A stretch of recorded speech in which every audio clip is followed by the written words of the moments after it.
This episode is brought to you by the Worth Your Time podcast, where your host, that's me, Erica Anderson, brings you unique and interesting conversations with Christian women working in the intersection of faith, politics, and culture. See you there. Hello, everyone. This episode of Truce is a continuation from the previous two, where I started reading the novel In His Steps by Charles Sheldon.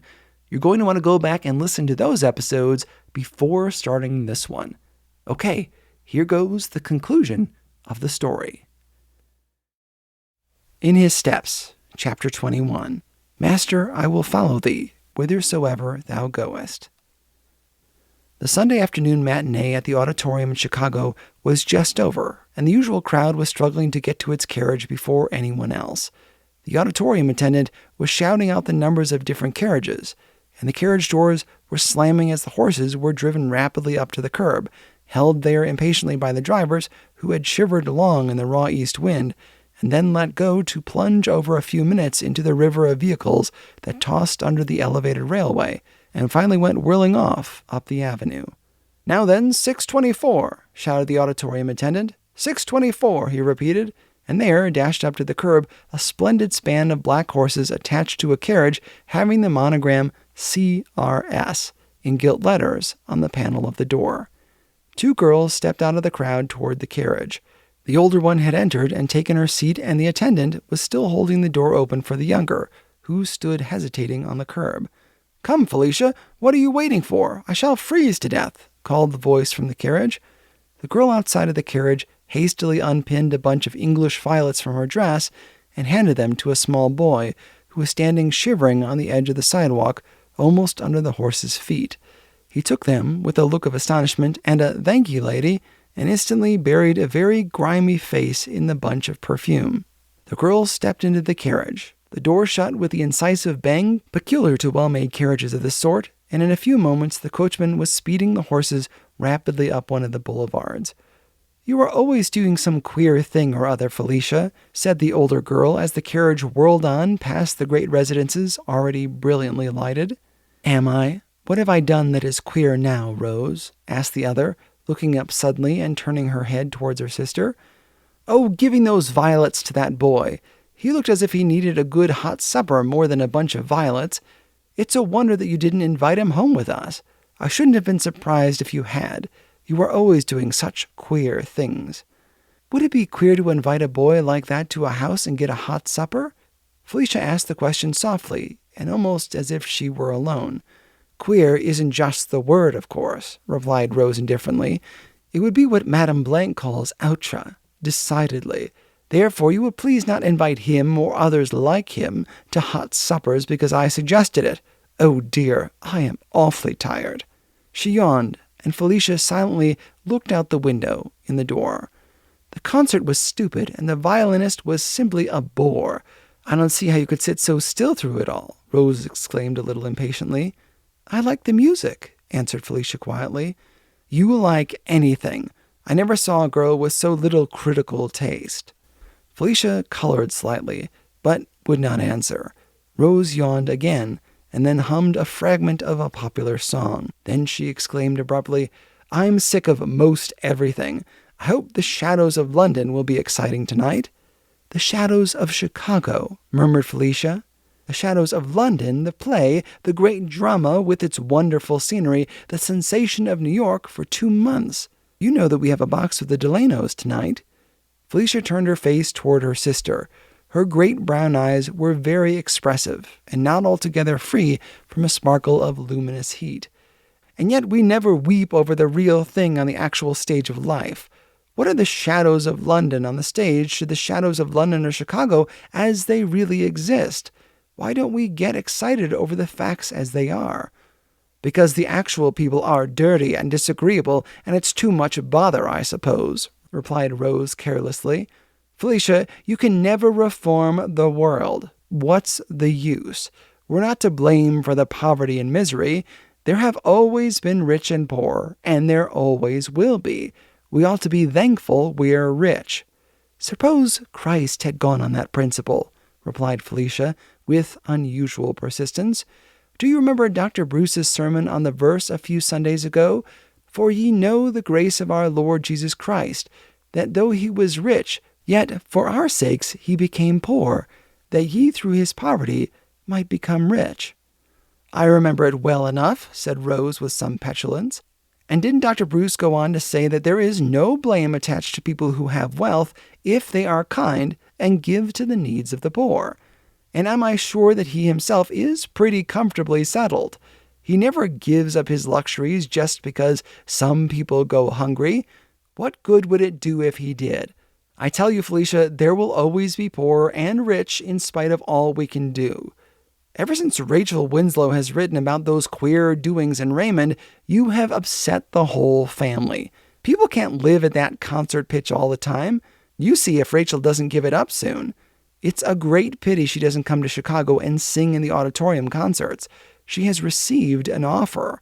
I'm going to write and urge her to come. I'm just dying to hear her sing." Felicia looked out of the window and was silent. The carriage rolled on past 2 blocks of magnificent private residences and turned into a wide driveway under a covered passage, and the sisters hurried into the house. It was an elegant mansion of gray stone furnished like a palace, every corner of it warm with the luxury of paintings, sculpture, art, and modern refinement. The owner of it all, Mr. Charles R. Sterling, stood before an open grate fire smoking a cigar. He had made his money in grain speculation and railroad ventures, and was reputed to be worth something over $2 million. His wife was a sister of Mrs. Winslow of Raymond.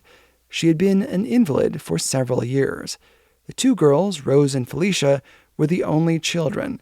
Rose was 21 years old, fair, vivacious, educated in a fashionable college, just entering society, and already somewhat cynical and indifferent.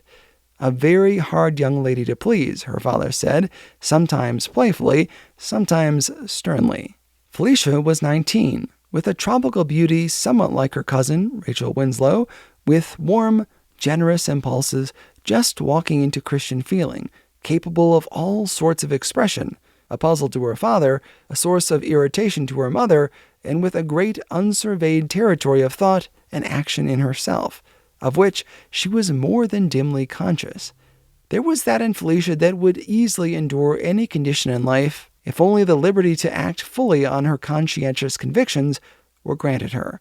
"Here is a letter for you, Felicia," said Mr. Sterling, handing it to her. Felicia sat down and instantly opened the letter, saying as she did so, "It's from Rachel." "Well, what's the latest news from Raymond?" asked Mr. Sterling, taking his cigar out of his mouth and looking at Felicia with half-shut eyes, as if he were studying her. "Rachel says Dr. Bruce has been staying in Raymond for 2 Sundays, and has seemed very much interested in Mr. Maxwell's pledge in the First Church." "What does Rachel say about herself?" asked Rose, who was lying on a couch almost buried under elegant cushions. "She is still singing at the Rectangle. Since the tent meetings closed, she sings in an old hall until the new buildings which her friend Virginia Page is putting up are completed. I must write Rachel to come visit us. She ought not to throw away her voice in that railroad town upon all those people who don't appreciate her." Mr. Sterling lighted a new cigar, and Rose exclaimed, "Rachel is so queer. She might set Chicago wild with her voice if she sang in the auditorium. And there she goes on throwing it away on people who don't know what they are hearing." "Rachel won't come here unless she can do it and keep her pledge at the same time," said Felicia after a pause. "What pledge?" Mr. Sterling asked the question, and then added hastily, "Oh, I know, yes. A very peculiar thing, that. Alexander Powers used to be a friend of mine. We learned telegraphy in the same office. Made a great sensation when he resigned and handed over the evidence to the Interstate Commerce Commission. And he's back at his telegraph again. There have been queer doings in Raymond during the past year. I wonder what Dr. Bruce thinks of it on the whole. I must have a talk with him about it." "He is at home and will preach tomorrow," said Felicia. "Perhaps he can tell us something about it." There was a silence for a minute. Then Felicia said abruptly, as if she had gone on with a spoken thought to some invisible hearer, "And what if he should propose the same pledge on the Nazareth Avenue Church?"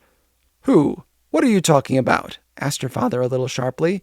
"About Dr. Bruce. I say, what if he should propose to our church what Mr. Maxwell proposed to his, and ask for volunteers who would pledge themselves to do everything after asking the question, what would Jesus do? There's no danger of it. said Rose, rising suddenly from the couch as the tea bell rang. "It's a very impractical movement in my mind," said Mr. Sterling shortly. "I understand from Rachel's letter that the Raymond Church is going to make an attempt to extend the idea of the pledge to other churches. If it succeeds, it will certainly make great changes in the churches and in people's lives," said Felicia. "Oh, well, let's have some tea first," said Rose, walking into the dining room. Her father and Felicia followed, and the meal proceeded in silence. Mrs. Sterling had her meals served in her room. Mr. Sterling was preoccupied. He ate very little and excused himself early, and although it was Saturday night, he remarked as he went out that he would be downtown on some special business. "Don't you think Father looks very much disturbed lately?" asked Felicia a little while after he'd gone out. "Oh, I don't know. I hadn't noticed anything unusual," replied Rose. After a silence, she said, "Are you going to the play tonight, Felicia? Mrs. Delano will be here at 7:30. I think you ought to go. She will feel hurt if you refuse. I'll go. I don't care about it. I can see shadows enough without going to the play." "That's a doleful remark for a girl 19 years old to make," replied Rose. "But then, you're queer in your ideas anyhow, Felicia. If you're going to see Mother, tell her I'll run in after the play if she's still awake." In His Steps, Chapter 22. Felicia started off to the play not very happy, but she was familiar with that feeling, only sometimes she was more unhappy than at others. Her feeling expressed itself tonight by a withdrawal into herself. When the company was seated in the box and the curtain had gone up, Felicia was back to the others and remained for the evening by herself. Mrs. Delano, as chaperone for half a dozen young ladies, understood Felicia well enough to know that she was queer, as Rose so often said, and she made no attempt to draw her out of her corner. And so the girl really experienced that night by herself one of the feelings that added to the momentum that was increasing the coming of her great crisis. The play was an English melodrama, full of startling situations, realistic scenery, and unexpected climaxes. There was one scene in the third act that impressed even Rose Sterling. It was midnight on Blackfriars Bridge. The Thames flowed dark and forbidden below. St. Paul's rose through the dim light imposing, its dome seeming to float above the buildings surrounding it. The figure of a child came upon the bridge, and stood there for a moment, peering about as if looking for someone. Several persons were crossing the bridge, but in one of the recesses about midway of the river, a woman stood, leaning over the parapet, with a strained agony of face and figure that told plainly of her intention. Just as she was stealthily mounting the parapet to throw herself into the river, the child caught sight of her, ran toward her with a shrill cry, more animal than human, and seizing the woman's dress, dragged back upon it with all her little strength. Then there came suddenly upon the scene two other characters who had already figured in the play, a tall, handsome, athletic gentleman dressed in the fashion, attended by a slim-figured lad who was as refined in dress and appearance as the little girl clinging to her mother, who was mournfully hideous in her rags and repulsive poverty. These two, the gentleman and the lad, prevented the attempted suicide, and after the tableau on the bridge, where the audience learned that the man and woman were brother and sister, the scene was transferred to the interior of one of the slum tenements in the east side of London. Here the scene painter and carpenter had done their utmost to produce an exact copy of a famous court and alley, well known to the poor creatures who made up a part of the outcast London humanity. The rags, the crowding, the vileness, the broken furniture, the horrible animal existence forced upon creatures made in God's image were so skillfully shown in the scene that more than one elegant woman in the theater, seated like Rose Sterling in a sumptuous box surrounded with silk hangings and velvet-covered railing, caught herself shrinking back a little, as if contamination were possible from the nearness of this piece of scenery. It was almost too realistic, and yet it had a horrible fascination for Felicia as she sat there alone, buried back in a cushioned seat and absorbed in thoughts that went far beyond the dialogue of the scene. From the tenement scene, the play shifted to the interior of a nobleman's palace, and almost a sigh of relief went up all over the house at the sight of the accustomed luxury of the upper classes. The contrast was startling. It was brought about by a clever piece of staging that allowed only a few moments to elapse between the slum and the palace scene. The dialogue went on.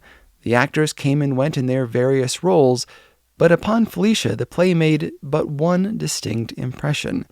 In reality, the scenes on the bridge and in the slums were only incidents in the story of the play, but Felicia found herself living those scenes over and over. She had never philosophized about the causes of human misery. She was not old enough. She had not the temperament that philosophizes, but she felt intensely. And this was not the first time she had felt the contrast thrust into her feeling between the upper and the lower conditions of human life. It had been growing upon her until it made her what Rose called queer, and other people in her circle of wealthy acquaintances called very unusual. It was simply the human problem in its extremes of riches and poverty, its refinement and its vileness, that was, in spite of her unconscious attempts to struggle against the facts, burning into her life the impression that would, in the end, either transform her into a woman of rare love and self-sacrifice for the world, or a miserable enigma to herself and all who knew her. "Come, Felicia, aren't you going home?" said Rose. The play was over, the curtain down, the people were going noisily out, laughing and gossiping as if the shadows of London were simply good diversion, as they were, put on the stage so effectively. Felicia rose and went out with the rest quietly, and with the absorbed feeling that had actually left her in her seat oblivious of the play's ending. She was never absent-minded, but often thought herself into a condition that left her alone in the midst of a crowd. "Well, what do you think of it?" asked Rose when the sisters had reached home and were in the drawing-room. Rose really had considerable respect for Felicia's judgment of a play. "I thought it was a pretty fair picture of real life." "I mean the acting," said Rose, annoyed. "The bridge scene was well acted, especially the woman's part. I thought the man overdid the sentiment a little." "Did you? I enjoyed that. And wasn't the scene between the two cousins funny when they first learned that they were related? But the slum scene was horrible. I think they ought not to show such things in a play. They are too painful." "They must be painful in real life, too," replied Felicia. "Yes, but we don't have to look at the real thing. It's bad enough at the theater where we pay for it." Rose went into the dining room and began to eat from a plate of fruit and cakes on the sideboard. "Are you going up to see Mother?" asked Felicia after a while. She had remained in front of the drawing-room fireplace. "No," replied Rose from the other room. "I won't trouble her tonight. If you go in, tell her I'm too tired to be agreeable." So Felicia turned into her mother's room. As she went up the great staircase and down the upper hall, the light was burning there, and the servant who always waited on Mrs. Sterling was beckoning Felicia to come in. "Tell Clara to go out," exclaimed Mrs. Sterling as Felicia came up to the bed.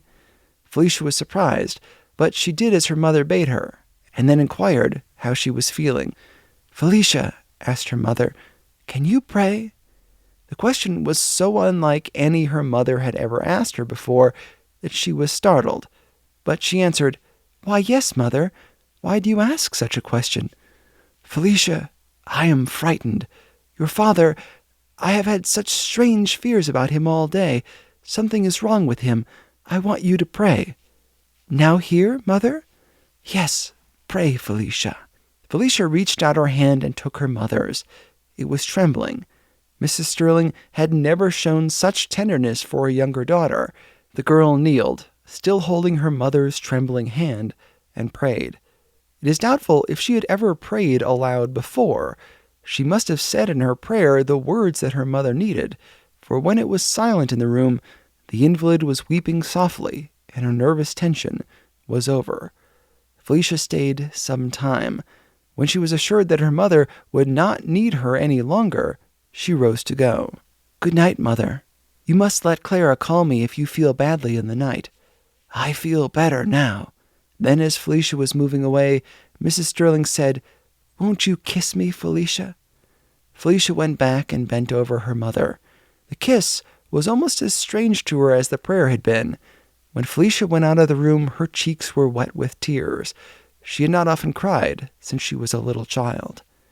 Sunday morning at the Sterling mansion was generally very quiet.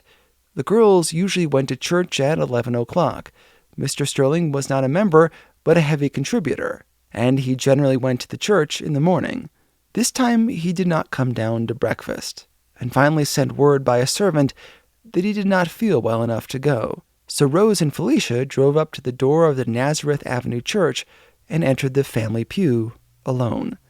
When Dr. Bruce walked out of the room at the rear of the platform and went up to the pulpit to open the Bible as his custom was, those who knew him best did not detect anything unusual in the manner of his expression. He proceeded with the service as usual. He was calm, and his voice was steady and firm. His prayer was the first intimation that people had of anything new or strange in the service. It is safe to say that the Nazareth Avenue Church had not heard Dr. Bruce offer such a prayer before during the 12 years he had been pastor there. How would a minister be likely to pray who had come out of a revolution in Christian feeling that had completely changed his definition of what was meant by following Jesus? No one in Nazareth Avenue Church had any idea that the Reverend Calvin Bruce, D.D., the dignified, cultured, refined doctor of divinity, had within a few days been crying like a little child on his knees, asking for strength and courage and Christ-likeness to speak his Sunday message. And yet the prayer was an unconscious, involuntary disclosure of his soul's experience, such as the Nazareth Avenue people had seldom heard, and never before, from that pulpit.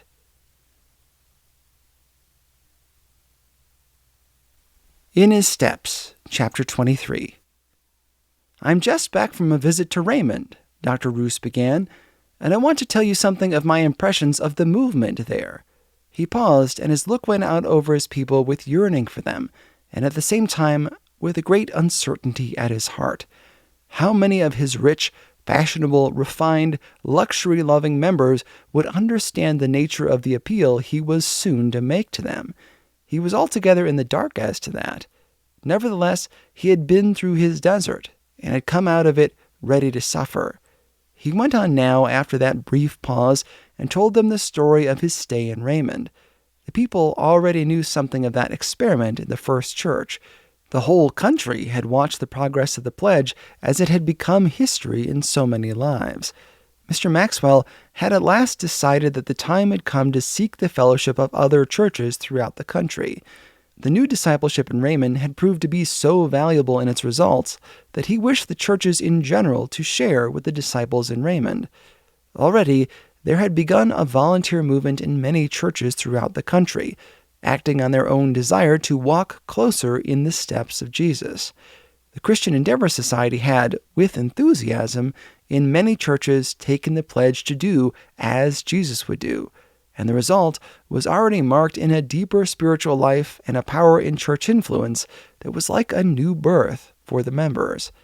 All this Dr. Bruce told his people simply, and with a personal interest that evidently led the way to the announcement that now followed. Felicia had listened to every word with strained attention. She sat there by the side of Rose, in contrast like fire beside snow, although even Rose was alert and as excited as she could be. "Dear friends," he said, and for the first time since his prayer the emotion of the occasion was revealed in his voice and gesture, "I'm going to ask that Nazareth Avenue Church take the same pledge that Raymond Church has taken. I know what this will mean to you and me. It will mean the complete change of very many habits. It will mean, possibly, social loss. It will mean, very probably, in many cases, loss of money. It will mean suffering. It will mean what following Jesus meant in the first century, and then it meant suffering, loss, hardship, separation from everything unchristian. But what does following Jesus mean? The test of discipleship is the same now as then. Those of us who volunteer in this church to do as Jesus would do simply promise to walk in his steps as he gave us commandment." Again he paused, and now the result of his announcement was plainly visible in the stir that went up over the congregation. He added in a quiet voice that all who volunteered to make the pledge to do as Jesus would do were asked to remain after the morning service. Instantly, he proceeded with his sermon. His text was, "Master, I will follow thee whithersoever thou goest." It was a sermon that touched the deep springs of conduct. It was a revelation to the people of the definition their pastor had been learning. It took them back to the first century of Christianity. Above all, it stirred them below the conventional thought of years as to the meaning and purpose of church membership. It was such a sermon as a man can preach once in a lifetime, and with enough in it for people to live on all through the rest of their lifetime. The service closed in a hush and was slowly broken. People rose here and there, a few at a time. There was a reluctance in the movements of some that was very striking.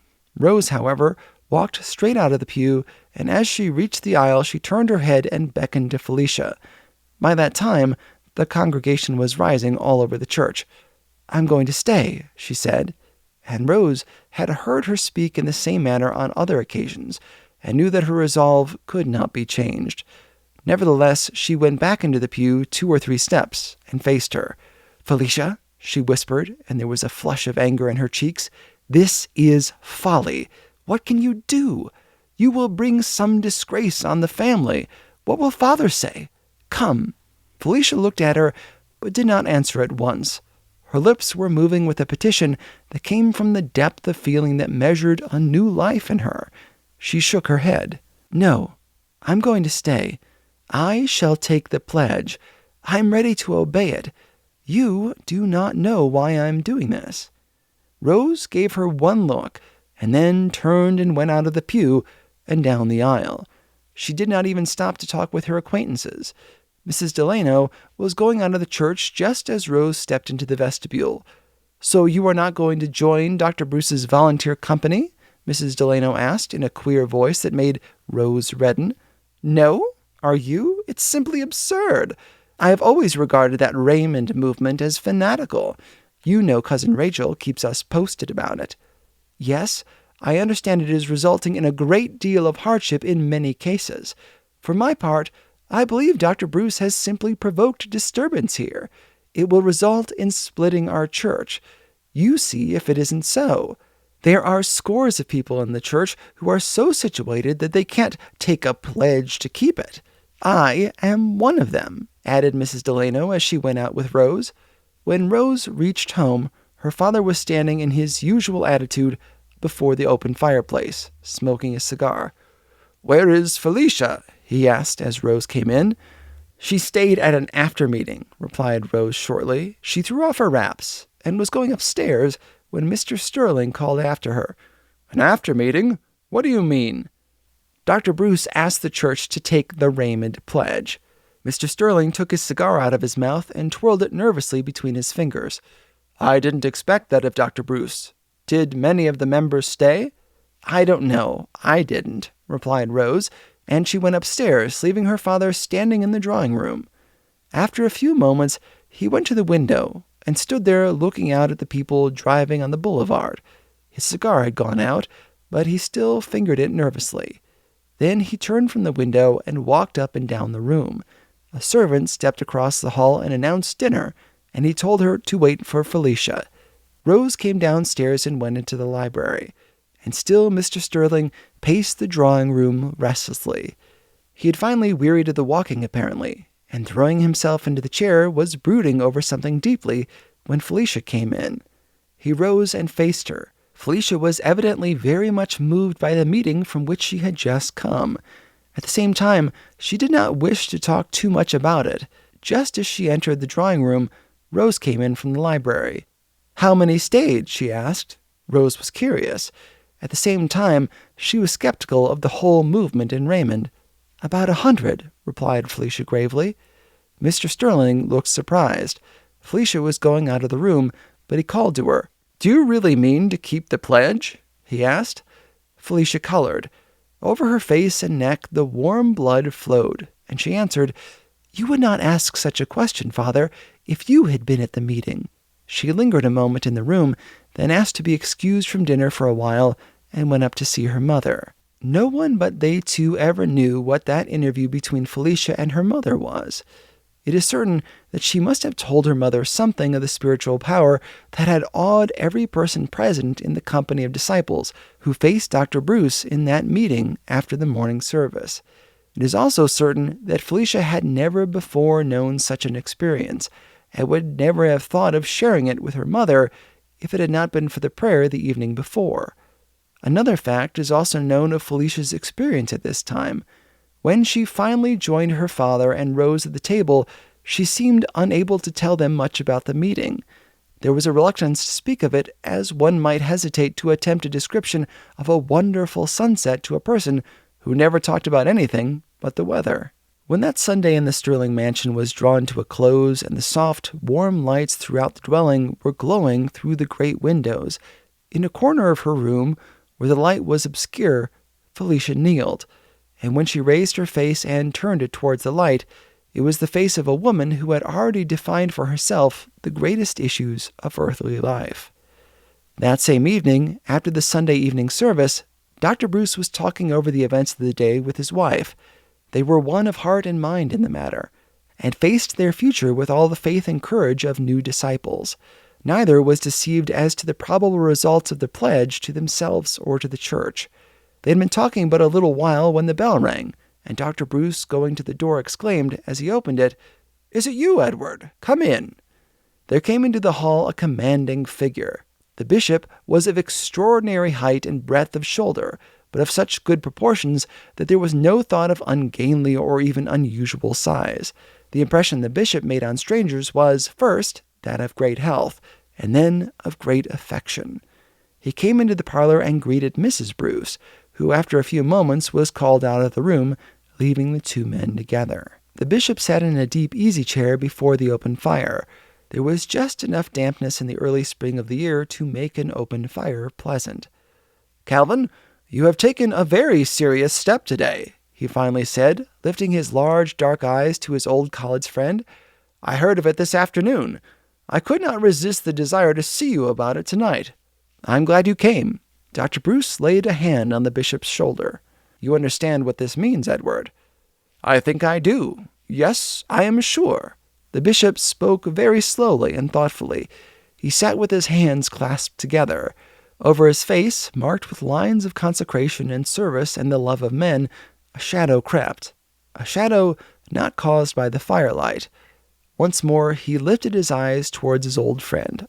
"Calvin, we have always understood each other. Ever since our paths led us in different ways in church life, we have walked together in Christian fellowship." "It is true," replied Dr. Bruce with an emotion he made no attempt to conceal or subdue. "Thank God for it. I prize your fellowship more than any other man's. I have always known what it meant, though it has always been more than I deserve." The bishop looked affectionately at his friend, but the shadow still rested on his face. After a pause, he spoke again. "The new discipleship means a crisis for you in your work.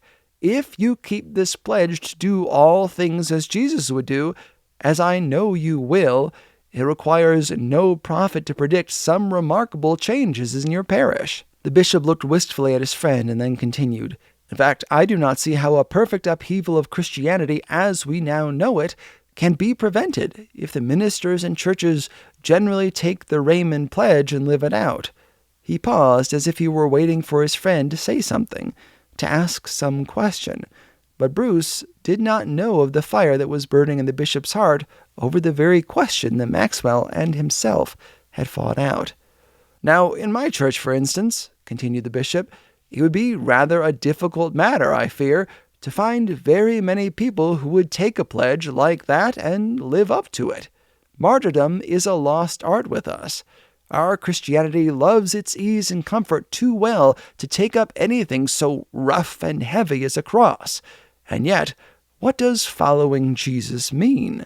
What is it to walk in his steps?" The bishop was soliloquizing now, and it is doubtful if he thought, for the moment, of his friend's presence. For the first time there flashed into Dr. Bruce's mind a suspicion of the truth. What if the bishop would throw the weight of his great influence on the side of the Raymond movement? He had the following of the most aristocratic, wealthy, fashionable people, not only in Chicago, but in several large cities. What if the bishop, should join his new discipleship. The thought was about to be followed by the word. Dr. Bruce had reached out his hand and, with the familiarity of lifelong friendship, had placed it on the bishop's shoulder and was about to ask a very important question when they were both startled by the violent ringing of the bell. Mrs. Bruce had gone to the door and was talking with someone in the hall. There was a loud exclamation in the hall, and then, as the bishop rose and Bruce was stepping toward the curtain that hung between the entrance to his parlor, Mrs. Bruce pushed it aside. Her face was white, and she was trembling.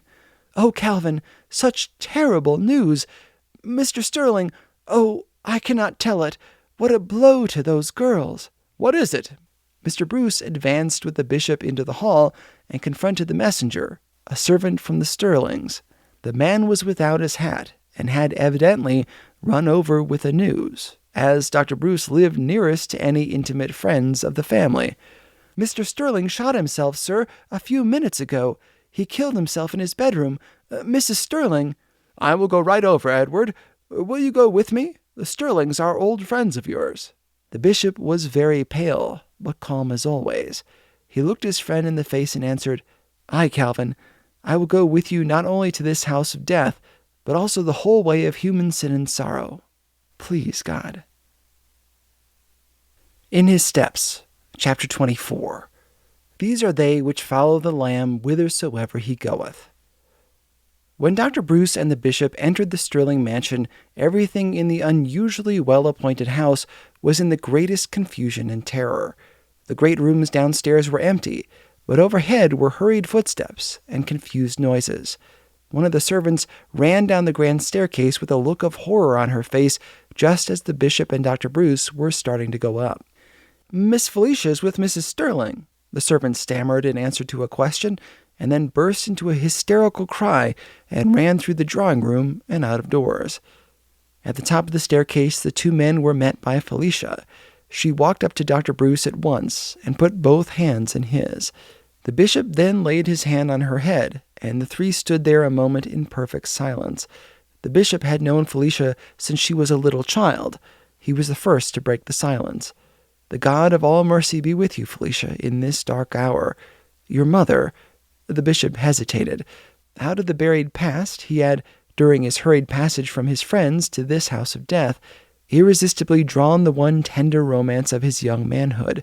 Not even Bruce knew that. But there had been a time when the bishop had offered the incense of a singularly undivided affection upon the altar of his youth to the beautiful Camilla Rolfe, and she had chosen between him and the millionaire. The bishop carried no bitterness with his memory, but it was still a memory. For answer to the bishop's unfinished query, Felicia turned and went back into her mother's room. She had not said a word yet, but both men were struck with her wonderful calm. She returned to the hall door and beckoned to them, and the two ministers, with a feeling that they were about to behold something very unusual, entered. Rose lay with her arms outstretched upon the bed. Clara, the nurse, sat with her head covered, sobbing in spasms of terror, and Mrs. Sterling, with the light that never was on sea or land luminous on her face, lay there so still that even the bishop was deceived at first.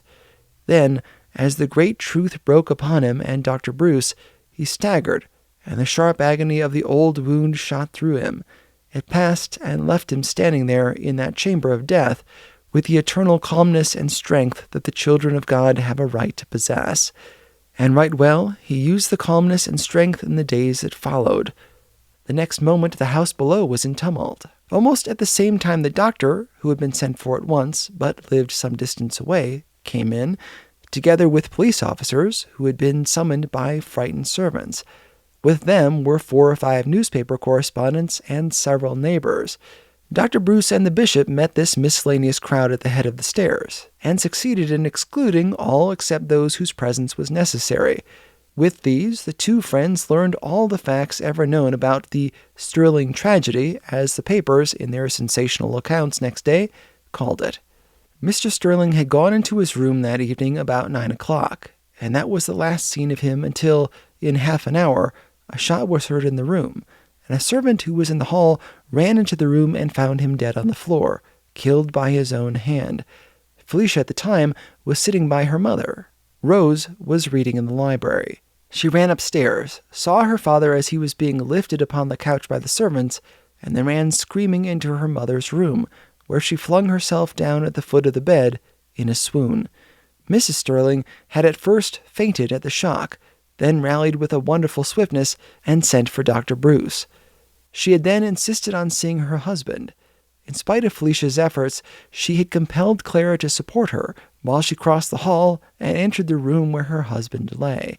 She had looked upon him with a tearless face, had gone back to her room, was laid on her bed, and as Dr. Bruce and the bishop entered the house, she, with a prayer for forgiveness for herself and for her husband on her quivering lips, had died, with Felicia bending over her and Rose still lying senseless at her feet. So great and swift had been the entrance of grim death into that palace of luxury that Sunday night. But the full cause of his coming was not learned until the facts in regarding to Mr. Sterling's business affairs had finally disclosed. Then it was learned for some time he had been facing financial ruin owing to certain speculations that had in a month's time swept his supposed wealth into complete destruction. With the cunning and desperation of a man who battles for his very life when he saw his money, which was all the life he had ever valued, slipped from him, he had put off the evil day to the last moment. Sunday afternoon, however, he had received news that proved to him beyond a doubt the fact of his utter ruin. The very house that he had called his, the chairs in which he sat, his carriage, the dishes from which he ate, had all been bought with money for which he himself had never really done an honest stroke of pure labor. It all rested on a tissue of deceit and speculation that had no foundation in real values. He knew that fact better than anyone else, but he had hoped, with the hope such men always have, that the same methods that brought him the money would also prevent the loss. He had been deceived in this, as many others have been. As soon as the truth that he was practically a beggar had dawned upon him, he saw no escape from suicide. It was the irresistible result of such a life he had lived. He had made money his god. As soon as that god was gone out of his little world, there was nothing more to worship. And when a man's object of worship is gone, he has no more to live for. Thus died the great millionaire, Charles R. Sterling. And verily, he died as the fool dieth. For what is the gain or the loss of money compared with the unsearchable riches of eternal life, which are beyond the reach of speculation, loss, or change? Mrs. Sterling's death was the result of the shock. She had not been taken into her husband's confidence for years, but she knew that the source of his wealth was precarious. Her life for several years had been a death in life. The Rolfes always gave an impression that they could endure more disaster unmoved than anyone else. Mrs. Sterling illustrated the old family tradition when she was carried into the room where her husband lay. But the feeble torment could not hold the spirit, and it gave up the ghost, torn and weakened by long years of suffering and disappointment. The effect of this triple blow, the death of the father and mother and the loss of property, was instantly apparent in the sisters.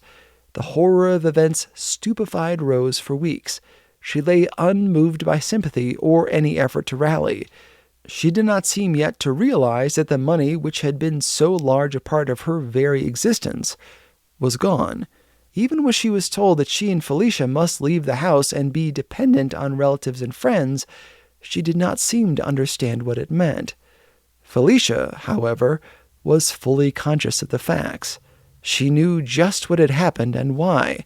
She was talking over her future plans with her cousin Rachel a few days after the funerals. Mrs. Winslow and Rachel had left Raymond and come to Chicago at once as soon as the horrible news had reached them, and with other friends of the family were planning for the future of Rose and Felicia. "Felicia, you and Rose must come to Raymond with us. That is settled. Mother will not hear of any other plan at present," Rachel had said, whilst her beautiful face glowed with love for her cousin, a love that had deepened day by day and was intensified by the knowledge that they both belonged to the new discipleship. "Unless I can find something to do here," answered Felicia. She looked wistfully at Rachel, and Rachel said gently, "What could you do, dear?" "Nothing. I was never taught to do anything except a little music. and I do not know enough about it to teach or to earn my living at it. I have learned to cook a little," Felicia added with a slight smile. "Then you can cook for us. Mother is always having trouble with her kitchen," said Rachel, understanding well enough she was now dependent for her very food and shelter upon the kindness of family friends. It is true the girls received a little something out of the wreck of their father's fortune, but with a speculator's mad folly, he had managed to involve both his wife's and his children's portion in the common ruin. "Can I? Can I?" Felicia responded to Rachel's propositions as if it were to be considered seriously. "I am ready to do anything honorable to make my living and that of Rose. Poor Rose, she will never be able to get over the shock of our trouble." "We will arrange the details when we get to Raymond," Rachel said, smiling through her tears at Felicia's eager willingness to care for herself. So in a few weeks, Rose and Felicia found themselves a part of the Winslow family in Raymond. It was a bitter experience for Rose, but there was nothing else for her to do, and she accepted the inevitable, brooding over the great change in her life and in many ways adding to the burden of Felicia and her cousin Rachel. Felicia at once found herself in an atmosphere of discipleship that was like heaven to her in its revelation of companionship. It is true that Mrs. Winslow was not in sympathy with the course that Rachel was taking, but the remarkable events in Raymond since the pledge was taken were too powerful in their results not to impress even such a woman as Mrs. Winslow. With Rachel, Felicia found a perfect fellowship. She had once found a part to take in the new work at the Rectangle. In the spirit of her new life, she insisted upon helping in the housework at her aunt's, and in a short time demonstrated her ability to cook so clearly that Virginia suggested that she take charge of the cooking at the Rectangle. Felicia entered upon this work with the keenest pleasure. For the first time in her life, she had the delight of doing something of value for the happiness of others. Her resolve to do everything after asking, "What would Jesus do?" touched her deepest nature. She began to develop and strengthen wonderfully. Even Mrs. Winslow was obliged to acknowledge the great usefulness and beauty of Felicia's character. The aunt looked with astonishment upon her niece, this city-bred girl, reared in the greatest luxury, the daughter of a millionaire, now walking around in her kitchen, her arms covered with flour and occasionally a streak of it on her nose. Poor Felicia at first had a habit of rubbing her nose forgetfully when she was trying to remember some recipe, mixing various dishes with the greatest interest in their results, washing up pans and kettles, and doing the ordinary work of a servant in the Winslow kitchen and at the rooms of the Rectangle settlement. At first, Mrs. Winslow remonstrated. "Felicia, it is not your place to be out here doing this common work. I cannot allow it." "Why, Aunt? Don't you like the muffins I made this morning?"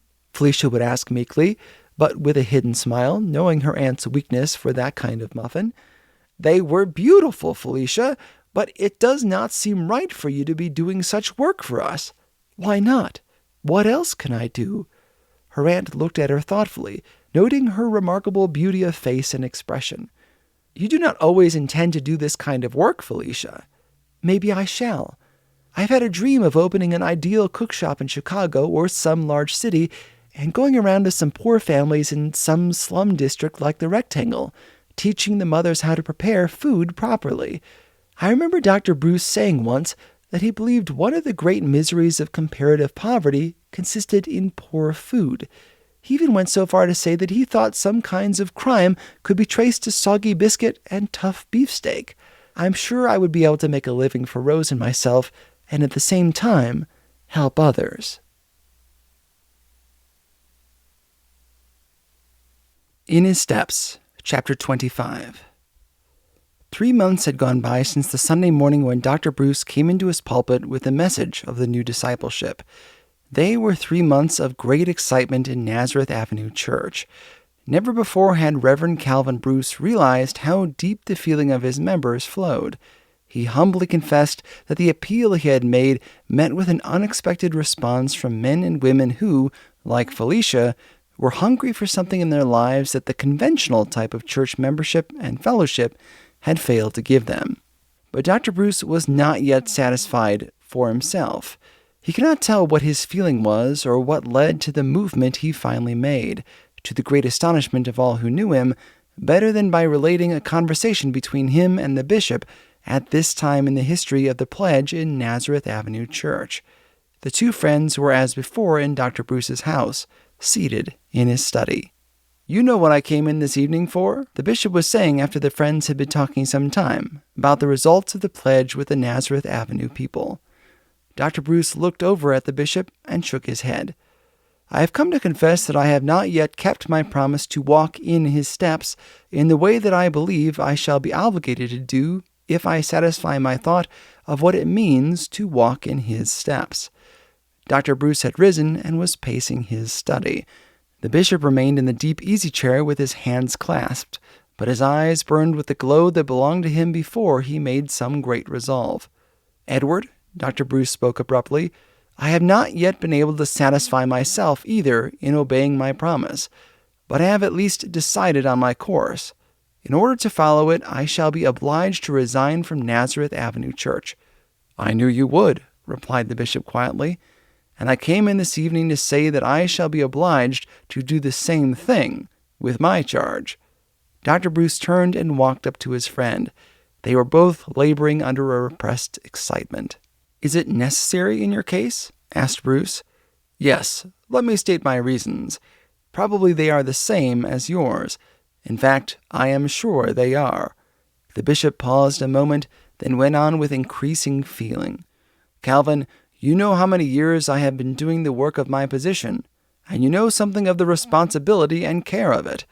I do not mean to say that my life has been free from burden-bearing or sorrow, but I have certainly led what the poor and desperate of the sinful city would call a very comfortable, yes, a very luxurious life. I have had a beautiful house to live in, the most expensive food, clothing, and physical pleasures. I have been able to go abroad at least a dozen times, and have enjoyed for years the beautiful companionship of art and letters and music and all the rest of the very best. I have never known what it meant to be without money or its equivalent, and I have yet been unable to silence the question of late, what have I suffered for the sake of Christ? Paul was told what great things he might suffer for the sake of his Lord. Maxwell's position at Raymond is well taken when he insists that to walk in the steps of Christ means to suffer. Where has my suffering come in? The petty trials and annoyances of my clerical life are not worth mentioning as sorrows or sufferings. Compared with Paul or any of the Christian martyrs or early disciples, I have lived a luxurious, sinful life, full of ease and pleasure. I cannot endure this any longer. I have that within me which of late rises in overwhelming condemnation of such a following of Jesus. I have not been walking in his steps. Under the present system of church and social life, I see no escape from this condemnation except to give the most of my life personally to the actual physical and soul needs of the wretched people in the worst part of this city. The bishop had risen now and walked over to the window. The street in front of the house was as light as day, and he looked out at the crowds passing, then turned with a passionate utterance that showed how deep the volcanic fire in him burned. He exclaimed, "Calvin, this is a terrible city in which we live. Its misery, its sin, its selfishness appall my heart, and I have struggled for years with the sickening dread of the time when I should be forced to leave the pleasant luxury of my official position to put my life into contact with the modern paganism of this century.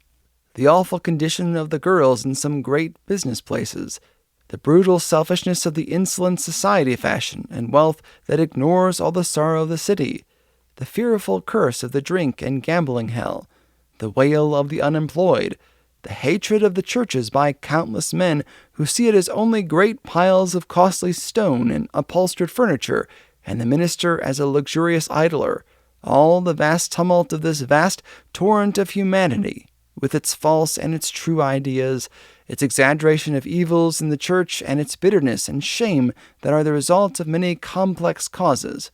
All this as a total fact, in its contrast with the easy, comfortable life I have lived, fills me more and more with a sense of mingled terror and self-accusation. I have heard the words of Jesus many times lately. Inasmuch as ye did it not unto one of these least my brethren, Ye did it not unto me. And when have I personally visited the prisoner, or the desperate, or the sinful, in any way that has actually caused me suffering? Rather, I have followed the conventional, soft habits of my position, and have suffered in the society of the rich, refined, aristocratic members of my congregation. Where has the suffering come in? What have I suffered for Jesus' sake? Do you know, Calvin? He turned abruptly towards his friend. I have been tempted of late to lash myself with a scourge. If I had lived in Martin Luther's time, I should have bared my back to a self-inflicted torture. Dr. Bruce was very pale. Never had he seen the bishop or heard him when under the influence of such a passion. There was a sudden silence in the room. The bishop sat down and bowed his head. Dr. Bruce spoke at last. Edward, I do not need to say that you have expressed my feeling also. I have been in a similar position for years. My life has been one of comparative luxury. I do not, of course, mean to say that I have not had trials and discouragements and burdens in my church ministry, but I cannot say that I have suffered any for Jesus. That verse in Peter constantly haunts me. Christ also suffered for you, leaving you an example that ye should follow his steps. I have lived in luxury. I do not know what it means to want. I also have had my leisure for travel and beautiful companionship. I have been surrounded by the soft, easy comforts of civilization. The sin and misery of this great city have beaten like waves against the stone walls of my church and of this house in which I live, and I have hardly heeded them. The walls have been so thick. I have reached a point where I cannot endure this any longer. I am not condemning the church. I love her. I am not forsaking the church. I believe in her mission and have no desire to destroy. Least of all, in the step I am about to take, do I desire to be charged with abandoning the Christian fellowship. But I feel that I must resign from my place as pastor of Nazareth Church in order to satisfy myself that I am walking as I ought to walk in his steps. In this action I judge no other minister, and pass no criticism on others' discipleship. But I feel, as you do, into a close contact with the sin and shame and degradation of this great city, I must come personally. And I know that to do that, I must suffer my immediate connection with Nazareth Avenue Church. I do not see any other way for myself to suffer for his sake, as I feel that I ought to suffer. Again that sudden silence fell over those two men. It was no ordinary action they were deciding. They had both reached the same conclusion by the same reasoning, and they were too thoughtful, too well accustomed to the measure of conduct, to underestimate the seriousness of their position. "What is your plan?" the bishop at last spoke gently, looking with the smile that always beautified his face. The bishop's face grew in glory now every day. "My plan," replied Dr. Bruce slowly, "is, in brief, the putting of myself into the center of the greatest human need I can find in this city, and living there. My wife is fully in accord with me. We have already decided to find a residence in that part of the city where we can make our personal lives count for the most. Let me suggest a place." The bishop was on fire now. His fine face actually glowed with the enthusiasm of the movement in which he and his friend were inevitably embarked. He went on and unfolded a plan of such far-reaching power and possibility that Dr. Bruce, capable and experienced as he was, felt amazed at the vision of a greater soul than his own. They sat up late, and were as eager and even glad as if they were planning for a trip together to some rare land of unexplored travel. Indeed, the bishop had said many times afterward that the moment his decision was reached to live the life of personal sacrifice he had chosen, he suddenly felt an uplifting, as if a great burden was taken from him. He was exultant. So was Dr. Bruce with the same cause. Their plan, as it finally grew into a workable fact, was in reality nothing more than renting of a large building formerly used as a warehouse for a brewery, reconstructing it and living in it themselves in the very heart of a territory where the saloon ruled with power, where the tenement was its filthiest, where vice and ignorance and shame and poverty were congested into hideous forms. It was not a new idea. It was an idea started by Jesus Christ when he left his Father's house and forsook the riches that were his in order to get nearer humanity, and, by becoming a pardon for its sin, helping to draw humanity apart from its sin. The university settlement idea is not modern. It is as old as Bethlehem and Nazareth. And in this particular case, it was the nearest approach to anything that would satisfy the hunger for these two men to suffer for Christ. There had sprung up in them at the same time a longing that amounted to a passion to get nearer the great physical poverty and spiritual destitution of the mighty city that throbbed around them. How could they do this except as they become a part of it as nearly as one man can become a part of another's misery? Where was the suffering to come in unless there was an actual self-denial of some sort? And what was to make that self-denial apparent to themselves or anyone else unless it took this concrete, actual, personal form of trying to share the deepest suffering and sin of the city? So they reasoned for themselves, not judging others.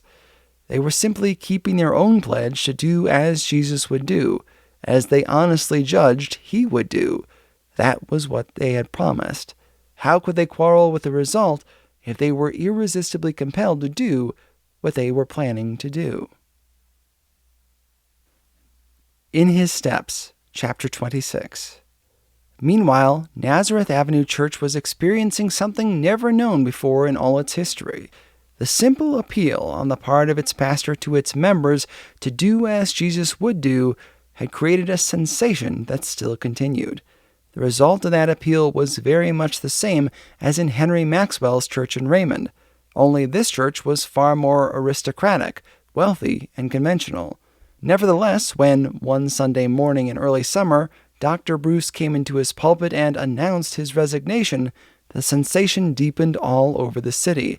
Although he had advised with his board of trustees, and the movement he intended was not a matter of surprise to them.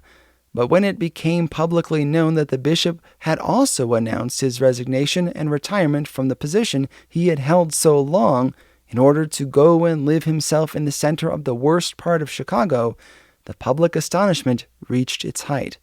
"But why?" the bishop replied to one valued friend who had almost with tears tried to dissuade him from his purpose. "Why should what Dr. Bruce and I propose to do seem so remarkable a thing? As if it were unheard of that a doctor of divinity and a bishop should want to save lost souls in this particular matter. If we were to resign our charge for the purpose of going to Bombay or Hong Kong or some place in Africa, the churches and the people would exclaim at the heroism of missions. Why should it seem so great a thing if we have been led to give our lives to help rescue the heathen and the lost of our own city in the same way we are going to try it? Is it then such a tremendous event that two Christian ministers should be not only willing but eager to live close to the misery of the world in order to know it and realize it? Is it such a rare thing that love of humanity should find its particular form of expression in the rescue of souls? And however the bishop may have satisfied himself that there ought to be nothing so remarkable about it at all, the public continued to talk, and the churches to record their astonishment that two such men, so prominent in the ministry, should leave their comfortable homes, voluntarily resign their pleasant social positions, and enter upon a life of hardship, of self-denial, and actual suffering. Christian America! Is it a reproach on the form of our discipleship that the exhibition of actual suffering for Jesus on the part of those who walk in his steps always provokes astonishment as at the sight of something very unusual? Nazareth Avenue Church parted from its pastors with regret for the most part, although the regret was modified with a feeling of relief on the part of those who refused to take the pledge. Dr. Bruce carried with him the respect of men who, entangled in business in such a way that obedience to the pledge would have ruined them, still held in their deeper, better natures a genuine admiration for courage and consistency. They had known Dr. Bruce many years as a kindly, conservative, safe man, but the thought of him in the light of sacrifice of this sort was not familiar to them. As fast as they understood it, they gave their pastor the credit of being absolutely true to his recent convictions as to what following Jesus meant. Nazareth Avenue Church never lost the impulse of that movement started by Dr. Bruce. Those who went with him in making the promise breathed into the church the very breath of divine life and are continuing that life-giving work at this present time. It was fall again, and the city faced another hard winter. The bishop one afternoon came out of the settlement and walked around the block, intending to go on a visit to one of his new friends in the district. He'd walked about 4 blocks when he was attracted to a shop that looked different from the others. The neighborhood was still quite new to him, and every day he discovered some strange spot or stumbled upon some unexpected humanity. The place that attracted his notice was a small house close to a Chinese laundry. There were 2 windows in the front, very clean, and that was remarkable to begin with. Then, inside the window, was a tempting display of cookery, with prices attached to the various articles that made him wonder somewhat, for he was familiar by this time with many facts in the life of the people once unknown to him. As he stood looking at the windows, the door between them opened, and Felicia Sterling came out. "Felicia," exclaimed the bishop, "when did you move into my parish without my knowledge?" "How did you find me so soon?" inquired Felicia. "Why, don't you know? These are the only clean windows in the block." "I believe they are," replied Felicia with a laugh that did the bishop good to hear. "But why have you dared to come to Chicago without telling me? And how have you entered my diocese without my knowledge?" asked the bishop. And Felicia looked so like the beautiful, clean, educated, refined world he once knew that he might be pardoned for seeing in her something of the old paradise, although, to speak truth for him, he had no desire to go back to it. "Well, dear bishop," said Felicia, who had always called him so, "I knew how overwhelmed you were with your work. I did not want to burden you with my plans. And besides, I am going to offer you my services. Indeed, I was just on my way to see you and ask your advice. I am settled here for the present with Mrs. Bascom, a saleswoman who rents out 3 rooms, and with one of Rachel's music pupils who is being helped to a course in violin by Virginia Page. She is from the people," continued Felicia, using the words "from the people" so gravely and unconsciously that her hearer smiled. "And I am keeping house for her, and at the same time beginning an experiment in pure food for the masses. I am an expert, and I have a plan I want you to admire and develop. Will you, dear bishop?" "Indeed I will," he replied. The sight of Felicia and her remarkable vitality, enthusiasm, and evident purpose almost bewildered him. "Martha can help at the settlement with her violin, and I will help with my messes. You see, I thought I would get settled first and work out something, and then come with some real thing to offer. I am able to earn my own living now." "You are?" the bishop said a little incredulously. "How? Making those things?" "Those things," said Felicia with a show of indignation. "I would have you know, sir, that those things are the best cooked, purest food products in this whole city." "I don't doubt it," he replied hastily while his eyes twinkled. "Still, the proof of the pudding. You know the rest." "Come in and try some," she exclaimed. "You poor bishop, you look as if you hadn't had a good meal for a month." She insisted on his entering the little front room where Martha, a wide-awake girl with short, curly hair and an unmistakable air of music about her, was busy with practice. "Go right on, Martha. This is the bishop. You have heard me speak of him so often. Sit down there and let me give you a taste of the flesh pots of Egypt, for I believe you have actually been fasting." So they had an improvised lunch, and the bishop, who, to tell the truth, had not taken time for weeks to enjoy his meals, feasted on the delight of his unexpected discovery and was able to express his astonishment and gratification at the quality of the cookery. "I thought you would at least say it is as good as the meals you used to get at the auditorium at the big banquets," said Felicia slyly. "As good as? The auditorium banquets were simply husks compared to this one, Felicia. But you must come to the settlement. I want you to see what we are doing, and I am simply astonished to find you are earning your living this way. I begin to see what your plan is. You can be of infinite help to us. You don't really mean that you will live here and help these people to know the value of good food?" "Indeed I do," she answered gravely. "That is my gospel. Shall I not follow it?" "Aye, aye, you're right. Bless God for sense like yours. When I left the world, the bishop smiled at the phrase, they were talking a good deal about the new woman. If you are one of them, I am a convert right now and here. Flattery. Still, is there no escape from it, even in the slums of Chicago? Felicia laughed again, and the man's heart, heavy though it had grown during several months of vast sin-bearing, rejoiced to hear it. It sounded good. It was good. It belonged to God. Felicia wanted to visit the settlement and went back with him. She was amazed at the results of what considerable money and a good deal of consecrated brains had done. As they walked through the buildings, they talked incessantly. She was the incarnation of vital enthusiasm, and he wondered at the exhibition of it as it bubbled up and sparkled over. They went down into the basement, and the bishop pushed open a door from behind which came the sound of a carpenter's plane. It was a small but well-equipped carpenter's shop. A young man with a paper cap on his head and clad in blouse and overalls was whistling and driving the plane as he whistled. He looked up as the two entered and took off his cap. As he did so, his little finger carried a small curling shave up to his hair, and it caught there. "Miss Sterling, Mr. Stephen Clyde," said the bishop. "Clyde is one of our helpers here 2 afternoons in the week." Just then the bishop was called upstairs, and he excused himself a moment, leaving Felicia and the young carpenter together. "We have met before," said Felicia, looking at Clyde frankly. "Yes, back in the world, as the bishop says," replied the young man, and his fingers trembled a little as they lay on the board he had been planing. "Yes," Felicia hesitated, "I am very glad to see you."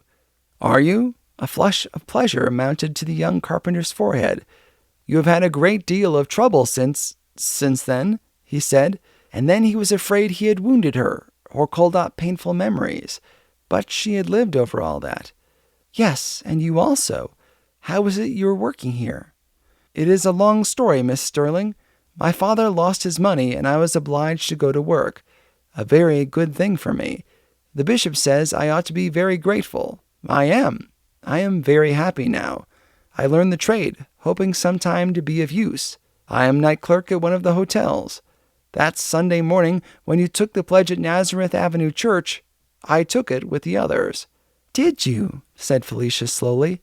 "I am glad." Just then the bishop came back, and very soon he and Felicia went away, leaving the young carpenter at his work. Someone noticed that he whistled louder than ever as he planed. "Felicia," said the bishop, "did you know Stephen Clyde before?" "Yes, back in the world, dear bishop. He was one of my acquaintances in Nazareth Avenue Church." "Ah," said the bishop. "We were very good friends," said Felicia. "But nothing more?" the bishop ventured to ask. Felicia's face glowed for an instant. Then she looked her companion in the eyes frankly and said, "Truly and truly, nothing more." "It would be just the way of the world for these two people to come to like each other, though," thought the man to himself, and somehow the thought made him grave. It was almost like the old pang over Camilla, but it passed, leaving him afterwards, when Felicia had gone back, with tears in his eyes, and a feeling there was almost hope that Felicia and Stephen would like each other. "After all," he said, like the sensible, good man that he was, "is not romance a part of humanity? Love is older than I am, and wiser." The week following, the bishop had an experience that belongs to this part of the settlement history. He was coming back to the settlement very late from some gathering of the striking tailors, and was walking along with his hands behind him, when 2 men jumped out from behind an old fence that shut off an abandoned factory from the street and faced him. One of the men thrust a pistol in his face, and the other threatened him with a ragged stake that had evidently been torn from the fence. "Hold up your hands, and be quick about it," said the man with the pistol.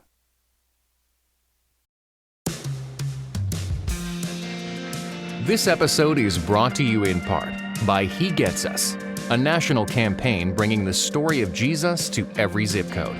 As Christian leaders, you are the hands and feet of God. He Gets Us wants to be yours. This campaign is reaching millions of people who are skeptical of the Christian faith through broadcast ads, social media videos, and digital marketing. It aims to bring these people closer to Christ by meeting them where they are and sharing relatable stories about Jesus' life.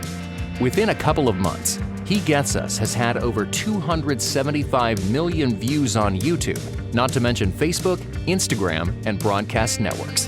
Visit HeGetsUsPartners.com to learn more. In His Steps, Chapter 27.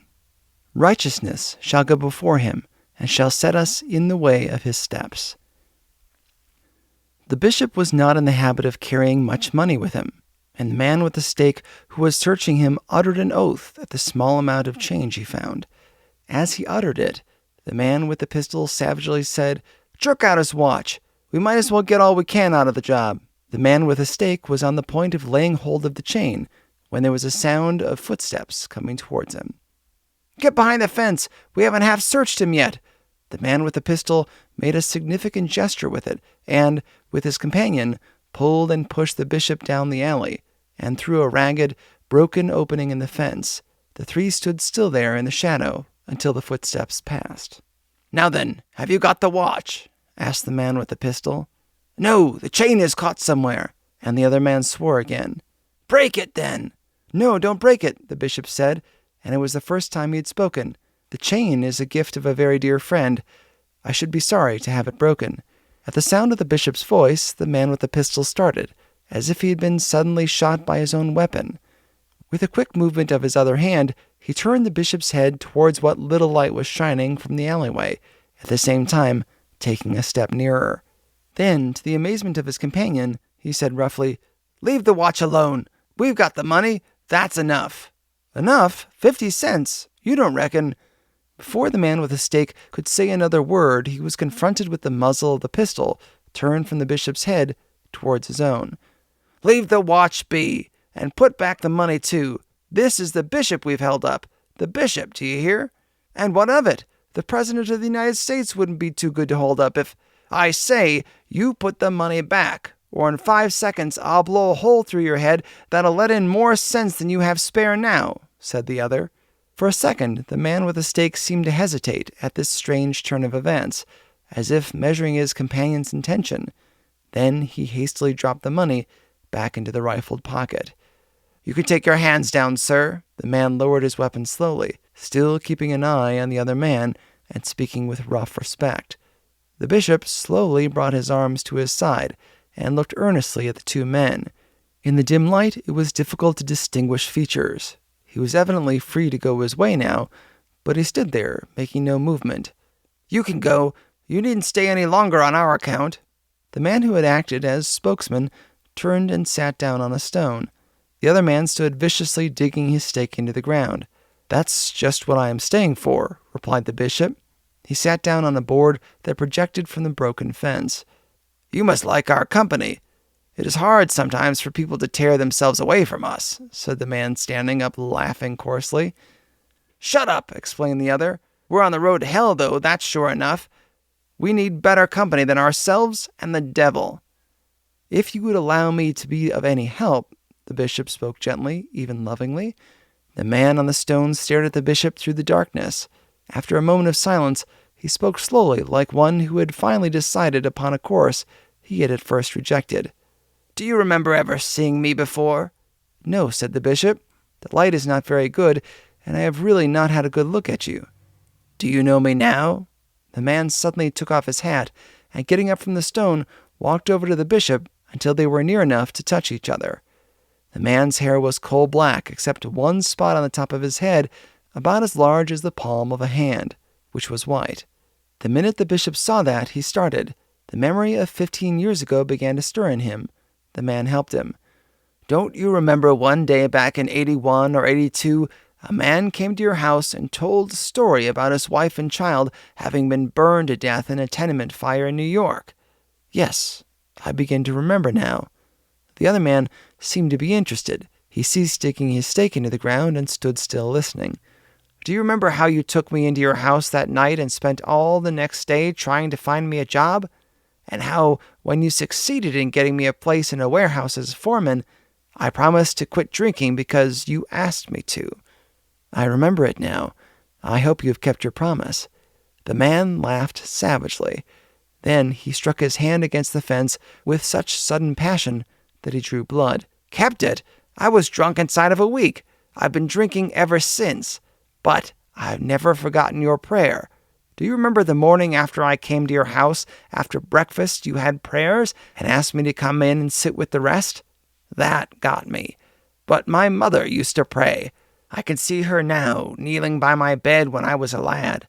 Father came in one night and kicked her while she was kneeling there by me. But I never forgot that prayer of yours that morning. You prayed for me just as Mother used to. And you didn't take into account the fact that I was ragged and tough-looking and more than half drunk when I rang your doorbell. Oh, what a life I've lived. The saloon has housed me and homed me and made hell on earth for me. But that prayer stuck to me all the time. My promise not to drink was broken into 1,000 pieces inside of 2 Sundays. I lost the job you found for me and landed in a police station 2 days later. But I never forgot you nor your prayer. I don't know what good it's done me, but I never forgot it. And I won't do harm to you nor let anyone else. So you're free to go. That's why." The bishop did not stir. Somewhere a church clock struck 1. The man had put on his hat and gone back to his seat on the stone. The bishop was thinking hard. "How long is it since you last had work?" he asked. And the man standing up answered for the other. "More than 6 months since either of us did anything to tell of, unless you count holding up work. I call it a pretty wearing kind of job myself, especially when we put in a night like this and don't make nothing. Suppose I found good jobs for both of you. Would you quit this and begin all over?" "What's the use?" The man on the stone spoke sullenly. "I've reformed 100 times. Every time I go down deeper. The devil's begun to foreclose on me already. It's too late." "No," said the bishop. And never before a more entranced audience had he felt the desire for souls burn up in him so strongly. All the time he sat there during the remarkable scene, he prayed, "O Lord Jesus, give me the souls of these 2 for thee. I am hungry for them. Give them to me." "No," the bishop repeated. "What does God want of you 2 men? It doesn't so much matter what I want, but he wants just what I do in this case. You 2 are of infinite value to him." And then his wonderful memory came to his aid in an appeal such as no one on earth among men could make under such circumstances. He had remembered the man's name in spite of the wonderfully busy years that lay between his coming to the house and the present moment. "Burns," he said, and he yearned over the men with an unspeakable longing for them both. "If you and your friend here will go home with me tonight, I will find you both places of honorable employment. I will believe in you and trust you. You are both comparatively young men. Why should God lose you? It is a great thing to win the love of the great Father. It is a small thing that I should love you. But if you need to feel again that there is love in the world, you will believe me when I say, my brothers, that I love you. In the name of him who was crucified for our sins, I cannot bear to see you miss the glory of the human life. Come, be men. Make another try for it, God helping you. No one but God and you and myself need ever know anything of this tonight. He has forgiven it the minute you ask him to. You will find that true. Come, we'll fight it out together, you 2 and I. It's worth fighting for, everlasting life is. It was the sinner that Christ came to help. I'll do what I can for you. Oh God, give me the souls of these 2 men. And he broke into a prayer to God that was a continuation of his appeal to the men. His pent-up feeling had no other outlet. Before he had prayed many moments, Burns was sitting with his face buried in his hands, sobbing. Where were his mother's prayers now? They were adding to the power of the bishop's. And the other man, harder, less moved, without a previous knowledge of the bishop, leaned back against the fence, stolid at first. But as the prayer went on, he was moved by it. What force of the Holy Spirit swept over his dulled, brutal, coarsened life, nothing but the eternal records of the recording angel can ever disclose. But the same supernatural presence that smote Paul on the road to Damascus and poured through Henry Maxwell's church the morning he asked disciples to follow in Jesus' steps, and had again broken irresistibly over the Nazareth Avenue congregation, now manifested himself in this foul corner of the mighty city, and over the natures of these two sunken men, apparently lost to all the pleadings of conscience and memory and God. The power seemed to rend open the crust that for years had surrounded them and shut them off from divine communication, and they themselves were thoroughly startled by it. The bishop ceased, and at first he himself did not realize what had happened, and neither did they. Burns still sat with his head bowed between his knees. The man leaning against the fence looked at the bishop with a face in which new emotions of awe, repentance, astonishment, and a broken gleam of joy struggled for expression. The bishop rose.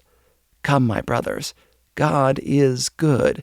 You shall stay at the settlement tonight, and I will make good my promise as to the work." The two men followed him in silence. When they reached the settlement, it was after 2:00. He let them in and led them to a room. At the door, he paused for a moment. His tall, commanding figure stood in the doorway, and his pale face was illuminated with the divine glory. "God bless you, my brothers," he said, and leaving them with his benediction, he went away. In His Steps, Chapter 28. It was the afternoon of that morning when Burns was installed in his new position as assistant janitor, that he was cleaning off the front steps of the settlement when he paused a moment and stood up to look around him. The first thing he noticed was a beer sign just across the alley. He could almost touch it with his broom from where he stood. Over the street immediately opposite were 2 large saloons, and a little farther down the street were 3 more. Suddenly the door of the nearest saloon opened, and a man came out. At the same time, 2 more went in. A strong odor of beer floated up to Burns as he stood on the steps. He clutched his broom handle tightly and began to sweep again. He had one foot on the porch and another on the steps just below. He took another step down, still sweeping. The sweat stood on his forehead, although the day was frosty and the air chill. The saloon door opened again, and 3 or 4 men came out. A child went in with a pail and came out a moment later with a quart of beer. The child went up on the sidewalk just below him, and the odor of the beer came up to him. He took another step down, still sweeping desperately. His fingers were purple as he clutched the handle of the broom. Then suddenly he pulled himself up 1 step and swept over the spot he had just cleaned. He then dragged himself by a tremendous effort back to the floor of the porch and went over into the corner of it farthest from the saloon and began to sweep there. "Oh God," he cried, "if the bishop would only come back." The bishop had gone out with Dr. Bruce somewhere, and there was no one about that he knew. He swept in the corner for 2 or 3 minutes. His face was drawn with the agony of his conflict. Gradually he edged out again toward the stairs and began to go down them. He looked towards the sidewalk and saw that he had left 1 step unswept. The sight seemed to give him a reasonable excuse for going down there to finish his sweeping. He was on the sidewalk now, sweeping the last step, with his face towards the settlement and his back turned partly on the saloon across the alley. He swept the step 12 times. The sweat rolled over his face and dropped down at his feet. By degrees, he felt that he was drawn over towards the end of the step nearest the saloon. He could smell the beer and rum now as the fumes rose around him. It was like the internal sulfur of the lowest hell, and yet it dragged him as by a giant's hand nearer its source. He was down in the middle of the sidewalk now, still sweeping. He cleared the space in front of the settlement and even went out into the gutter and swept that. He took off his hat and rubbed his sleeve over his face. His lips were pallid and his teeth chattered. He trembled all over like a palsied man and staggered back and forth as if he was already drunk. His soul shook within him. He had crossed over the little piece of stone flagging that measured the width of the alley, and now he stood in front of the saloon, looking at the sign, and staring into the window at the pile of whiskey and beer bottles arranged in a great pyramid inside. He moistened his lips with his tongue and took a step forward, looking around him stealthily. The door suddenly opened again and someone came out. Again the hot, penetrating smell of liquor swept over into the cold air, and he took another step towards the saloon door, which had shut behind the customer. As he laid his fingers on the door handle, a tall figure came around the corner. It was the bishop. He seized Burns by the arm and dragged him back upon the sidewalk. The frenzied man, now mad for a drink, shrieked out with a curse and struck at his friend savagely. It is doubtful if he really knew at first who was snatching him away from his ruin. The blow fell upon the bishop's face and cut a gash in his cheek. He never uttered a word, but over his face a look of majestic sorrow swept. He picked Burns up as if he'd been a child, and actually carried him up the steps and into the house. He put him down in the hall, and then shut the door and put his back against it. Burns fell on his knees, sobbing and praying. The bishop stood there panting with his exertion, although Burns was a slightly built man, and had not been a great weight for a man of his strength to carry.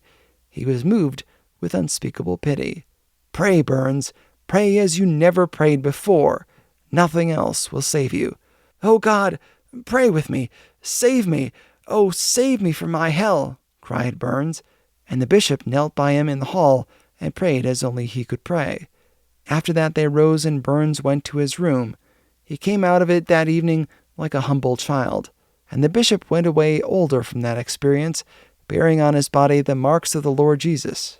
Truly he was learning something of what it meant to walk in his steps. But the saloon. It stood there, and all the others lined the street like so many traps set for Burns. How long would the man be able to resist the smell of the damnable stuff? The bishop went out on the porch. The air of the whole city seemed to be impregnated with the odor of beer. "How long, O Lord? How long?" he prayed. Dr. Bruce came out, and the two friends talked about Burns and his temptation. "Did you ever make any inquiries about the ownership of this property adjoining us?" the bishop asked. "No, I haven't taken time for it. I will now if you think it would be worthwhile. But what can we do, Edward, against the saloon in this great city? It is as firmly established as the churches or politics. What power can ever remove it?" "God will do it in time, as he has removed slavery," was the grave reply. "Meanwhile, I think we have a right to know who controls the saloon so near the settlement." "I'll find out," said Dr. Bruce. 2 days later, he walked into the business office of one of the members of Nazareth Avenue Church and asked to see him a few moments. He was cordially received by his old parishioner, who welcomed him into his room and urged him to take all the time he wanted. "I called to see you about that property next the settlement where the bishop and myself now are, you know. I am going to speak plainly because life is too short and too serious for both of us to have any foolish hesitation about the matter. Clayton, do you think it is right to rent that property for a saloon?" Dr. Bruce's question was as direct and uncompromising as he had meant it to be. The effect of it on his old parishioner was instantaneous. The hot blood mounted to the face of the man who sat there beneath a picture of business activity in a great city. Then he grew pale, dropped his head in his hands, and when he raised it again, Dr. Bruce was amazed to see a tear roll over his face. "Doctor, did you know that I took the pledge that morning with the others?" "Yes, I remember." "But you never knew how I had been tormented over my failure to keep it in this instance. That saloon property has been the temptation of the devil to me. It is the best paying investment at present that I have. And yet it was only a minute before you came in here that I was in an agony of remorse to think how I was letting a little earthly gain tempt me into a denial of the very Christ I had promised to follow. I knew very well that he would never rent property to such a purpose. There is no need, Dr. Bruce, for you to say a word more." Clayton held out his hand, and Dr. Bruce grasped it and shook it hard. After a little he went away, but it was a long time afterward that he learned all the truth about the struggle that Clayton had known. It was only a part of the history that belonged to Nazareth Avenue Church, since that memorable morning when the Holy Spirit sanctioned the Christ-like pledge.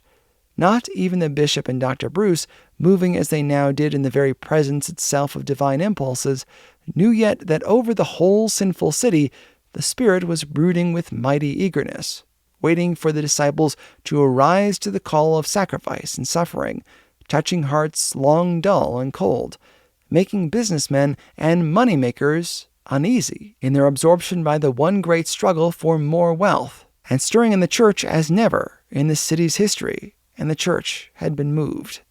The bishop and Dr. Bruce had already seen some wonderful things in their brief life at the settlement. They were to see far greater soon, more astonishing revelations of the divine power than they had supposed possible in this age of the world. Within a month, the saloon next to the settlement was closed. The saloon's keeper's lease had expired, and Clayton not only closed the property to the whiskey men, but offered the building to the bishop and Dr. Bruce to use for the settlement's work, which was now grown so large that the building they had first rented was not sufficient for the different industries that were planned. One of the most important of these was the pure food department suggested by Felicia. It was not a month after Clayton turned the saloon property over to the settlement that Felicia found herself installed in the very room where souls had been lost, as head of the department not only of cooking, but of a course of housekeeping for girls who wished to go out to service. She was now a resident of the settlement, and found a home with Mrs. Bruce and the other young women from the city who were residents.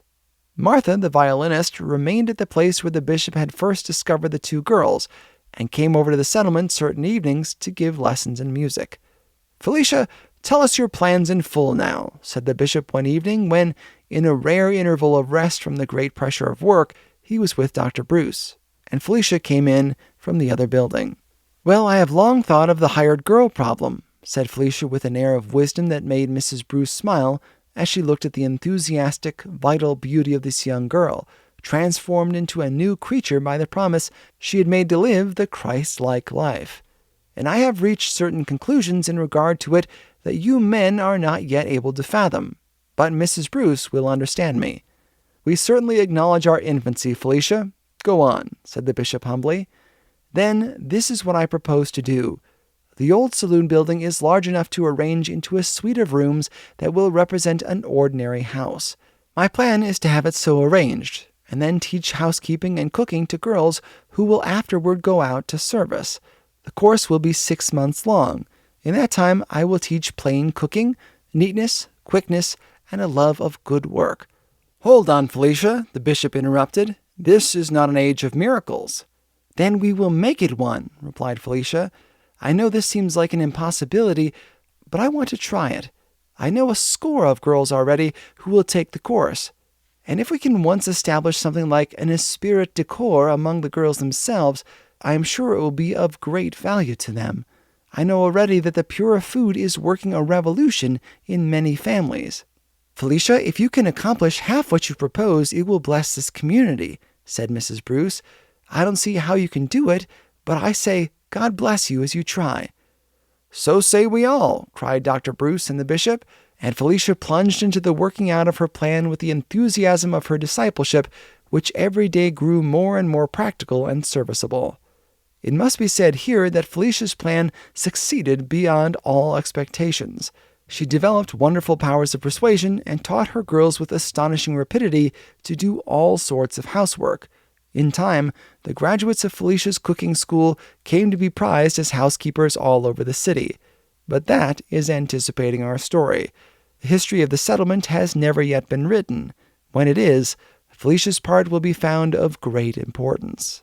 The depth of winter found Chicago presenting, as every great city of the world presents to the eyes of Christendom, the marked contrast between riches and poverty, between culture, refinement, luxury, ease, and ignorance, depravity, destitution, and the bitter struggle for bread. It was a hard winter, but a gay winter. Never before had there been such a succession of parties, receptions, balls, dinners, banquets, fetes, gaieties. Never had the opera and the theater been so crowded with the fashionable audiences. Never had there been such a lavish display of jewels and fine dresses and equipages. And on the other hand, never had the deep want and suffering been so cruel, so sharp, so murderous. Never had the winds blown so chilling over the lake and through the thin shells of tenements in the neighborhood of the settlement. Never had the pressure for food and fuel and clothing been so urgently thrust up against the people in the city in their most importune and ghastly form. Night after night, the bishop and Dr. Bruce with their helpers came out and helped save men and women and children from the torture of physical privation. Vast quantities of food and clothing and large sums of money were donated by the churches and charitable societies and civic authorities and benevolent associations. But the personal touch of the Christian disciple was very hard to secure for personal work. Where was the discipleship that was obeying the Master's command to go itself to the suffering and give itself with its gift in order to make the gift of value in time to come? The bishop found his heart sing within him as he faced this fact more than any other. Men would give money who did not think of giving themselves. And the money they gave did not represent any real sacrifice because they did not miss it. They gave what was easiest to give, what hurt them the least. Where did the sacrifice come in? Was this following Jesus? Was this going with him all the way? He had been to members of his own aristocratic, splendidly wealthy congregations, and was appalled to find how few men and women of that luxurious class in the churches would really suffer any genuine inconvenience for the sake of suffering humanity. Is charity the giving of worn-out garments? Is a $10 bill given to a paid visitor or secretary of some benevolent organization in the church? Shall the man never go and give his gift himself? Shall the woman never deny herself her reception or her party or her musicale and go and actually touch herself, the foul, sinful sore of diseased humanity as it festers in the great metropolis? Shall charity be conveniently and easily done through some organization? Is it possible to work the affections so that love shall work disagreeable things by proxy? All this the bishop asked as he plunged deeper into the sin and sorrow of that bitter winter. He was bearing the cross with joy, but he burned and fought within over the shifting of personal love by the many upon the hearts of the few, and still, silently, powerfully, resistlessly, the Holy Spirit was moving through the churches, even the aristocratic, wealthy, ease-loving members who shunned the terrors of the social problem as they would shun a contagious disease. In His Steps, Chapter 29. The breakfast hour at the settlement was the one hour in the day when the whole family found a little breathing space to fellowship together. It was an hour of relaxation. There was a great deal of good-natured repartee and much real wit and enjoyable fun in this hour. The bishop told his best stories. Dr. Bruce was at his best in anecdote. This company of disciples was healthily humorous in spite of the atmosphere of sorrow that constantly surrounded them. In fact, the bishop often said the faculty of humor was as God-given as any other, and in his own case, it was the only safety valve he had for the tremendous pressure put upon him. This particular morning he was reading extracts from a morning paper for the benefit of the others. Suddenly he paused, and his face instantly grew stern and sad. The rest looked up, and a hush fell over the table. Shot and killed while taking a lump of coal from a car. His family was freezing, and he had no work for 6 months. 6 children and a wife, all packed into a cabin with 3 rooms on the west side. 1 child wrapped in rags in a closet. These were headlines he read slowly. He then went on and read the detailed account of the shooting and the visit of the reporter to the tenement where the family lived. He finished, and there was silence around the table. The humor of the hour was swept out of existence by this bit of human tragedy. The great city roared about the settlement. The awful current of human life was flowing in a great stream past the settlement house, and those who had work were hurrying to it in a vast throng. But thousands were going down in the midst of the current, clutching at last hopes, dying literally in a land of plenty because the boon of physical toil was denied them. There was various comment on the part of the residents. One of the newcomers, a young man preparing for the ministry, said, "Why didn't the man apply to one of the charity organizations for help, or to the city? It certainly is not true that even at the worst, this city full of Christian people would knowingly allow anyone to go without food or fuel." "No, I don't believe it would," replied Dr. Bruce, "but we don't know the history of this man's case. He may have asked for help so often before that, finally, in a moment of desperation, he determined to help himself. I have known such cases this winter."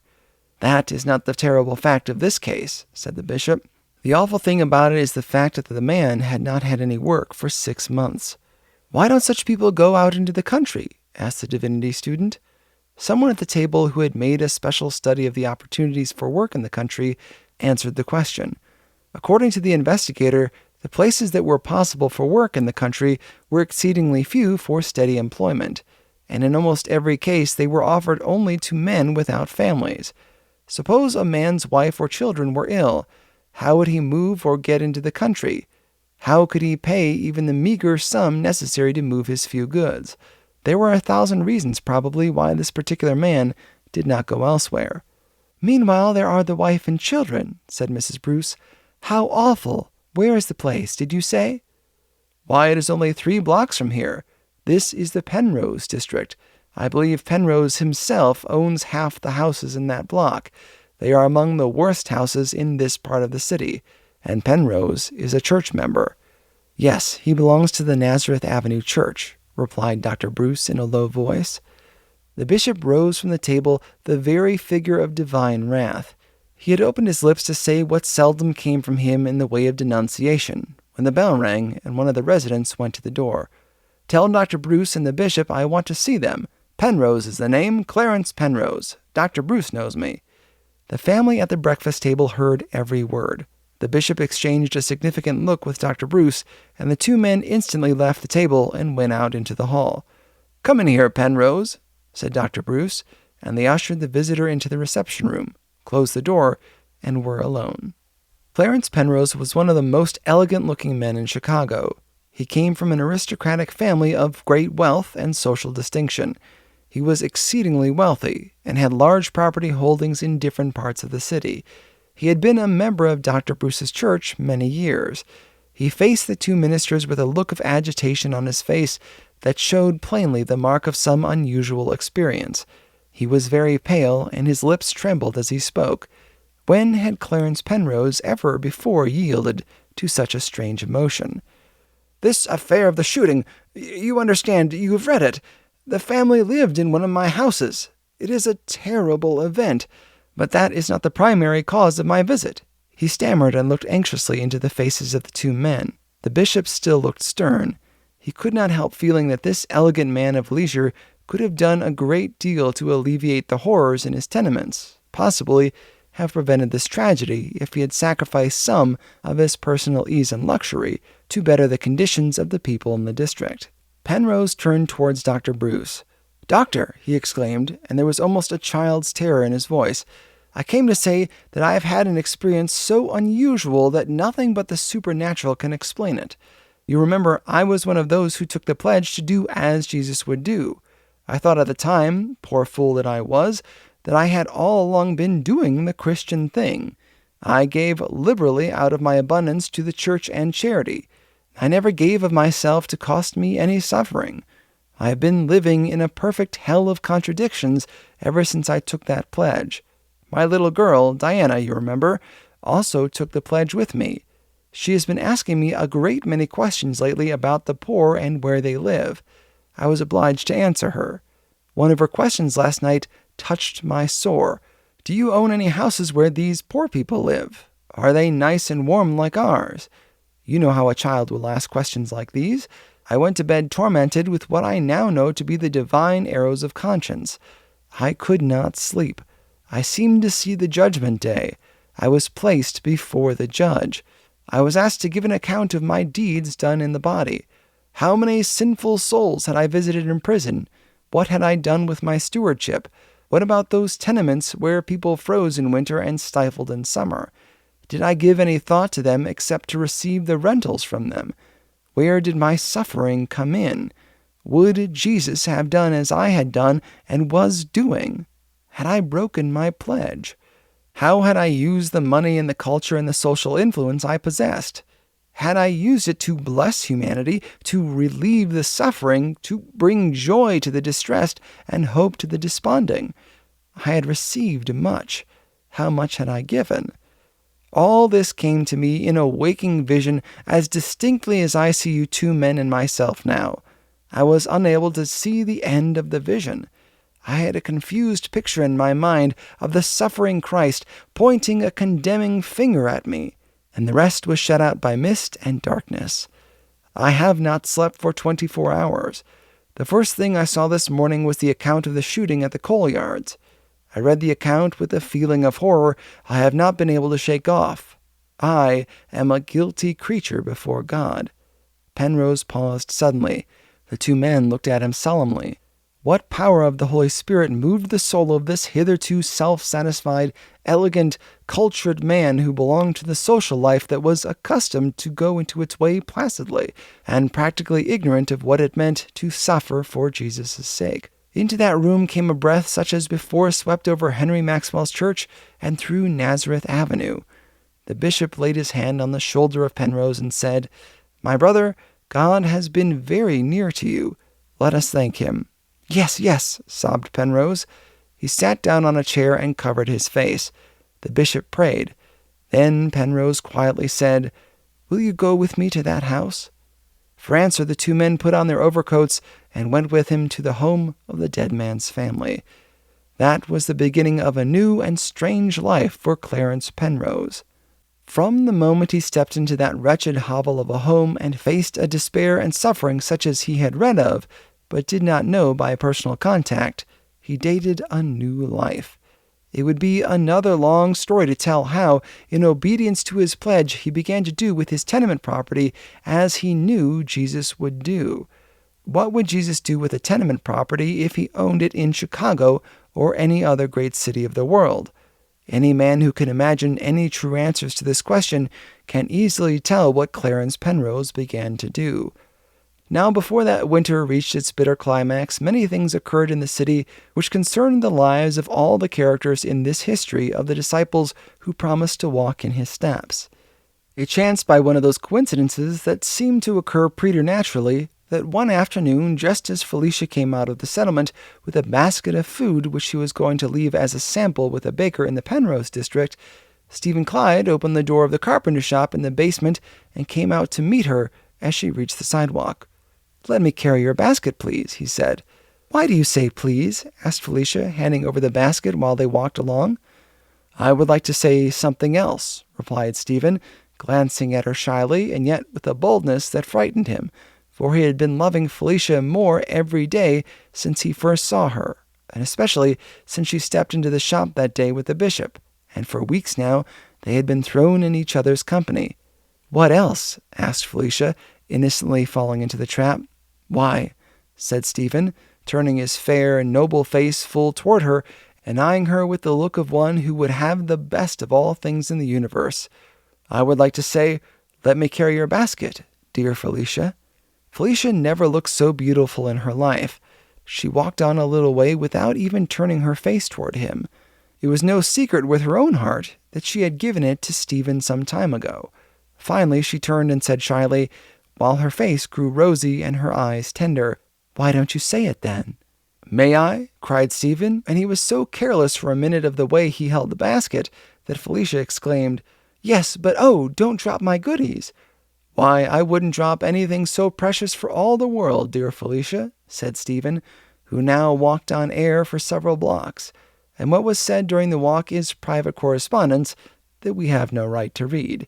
Only it is a matter of history that day that the basket never reached its destination, and that over in the other direction, late in the afternoon, the bishop, walking along quietly from the Penrose district, in rather a secluded spot near the outlying part of the settlement district, heard a familiar voice say, "But tell me, Felicia, when did you begin to love me? I fell in love with a little pine shaving just above your ear that day when I visited you in the shop," said the other voice with a laugh so clear, so pure, so sweet, that it did one good to hear it. "Where are you going with that basket?" he tried to say sternly. "We are taking it to—" "Where are we taking it, Felicia?" "Dear Bishop, we are taking it home to begin—" "To begin housekeeping with," finished Stephen, coming to the rescue. "Are you?" said the bishop. "I hope you will invite me to share. I know what Felicia's cooking is." "Bishop, dear Bishop," said Felicia, and she did not pretend to hide her happiness. "Indeed, you shall be the honored guest. Are you glad?" "Yes, I am," he replied, interpreting Felicia's words as she wished. Then he paused a moment and said gently, "God bless you both," and went his way with a tear in his eye and a prayer in his heart, and left them to their joy. Yes, shall not the same divine power of love that belongs to earth be lived and sung by the disciples of the Man of Sorrows and the burden-bearer of sins? Yes, verily. And this man and woman shall walk hand in hand through this great desert of human woe in this city, strengthening each other, growing more loving with the experience of the world's sorrows, walking in his steps even closer yet because of their love for each other, bringing added blessings to thousands of wretched creatures because they are to have a home of their own to share with the homeless. For this cause, said our Lord Jesus Christ, shall a man leave his father and mother and cleave unto his wife. And Felicia and Stephen, following the Master, love him with a deeper, truer service and devotion because of the earthly affection which heaven itself sanctions with its solemn blessing. But it was a little after the love story of the settlement became a part of its glory that Henry Maxwell of Raymond came to Chicago with Rachel Winslow and Virginia Page and Roland and Alexander Powers and President Marsh, and the occasion was a remarkable gathering at the hall of the settlement arranged by the bishop and Dr. Bruce, who had finally persuaded Mr. Maxwell and his fellow disciples in Raymond to come and be present at this meeting. They were invited into the settlement hall, meeting for that night men out of work, wretched creatures who had lost faith in God and man, anarchists and infidels, freethinkers and no-thinkers. The representation of all the city's worst, most hopeless, most dangerous, depraved elements faced Henry Maxwell and the other disciples when the meeting began. And still, the Holy Spirit moved over the great, selfish, pleasure-loving, sin-stained city, and it lay in God's hand, not knowing all that awaited it. Every man and woman at the meeting that night had seen the settlement motto over the door blazing through the transparency set up by the divinity student. What would Jesus do? And Henry Maxwell, as for the first time he stepped under the doorway, was touched with a deeper emotion than he had felt in a long time, as he thought of the first time that question had come to him in the piteous appeal of the shabby young man who had appeared in the First Church of Raymond at that morning service. In His Steps, Chapter 30. Now when Jesus heard these things, he said unto him, Yet lackest thou one thing. Sell all thou hast, and distribute unto the poor, and thou shalt have treasure in heaven, and come, follow me. When Henry Maxwell began to speak to the souls crowded into the settlement hall that night, it is doubtful if he had ever faced such an audience in his life. It is quite certain that the city of Raymond did not contain such a variety of humanity. Not even the rectangle at its worst could furnish so many men and women who had fallen entirely out of reach of the church, and of all religious and even Christian influences. What did he talk about? He had already decided that point. He told in the simplest language he could command some of the results of obedience to the pledge as it had been taken in Raymond. Every man and woman in that audience knew something about Jesus Christ. They all had some idea of his character, and however much they had grown bitter toward the forms of Christian ecclesiasticism or the social system, they preserved some standard of right and truth, and what little some of them still retained was taken from the person of the peasant of Galilee. So they were interested in what Maxwell said. What would Jesus do?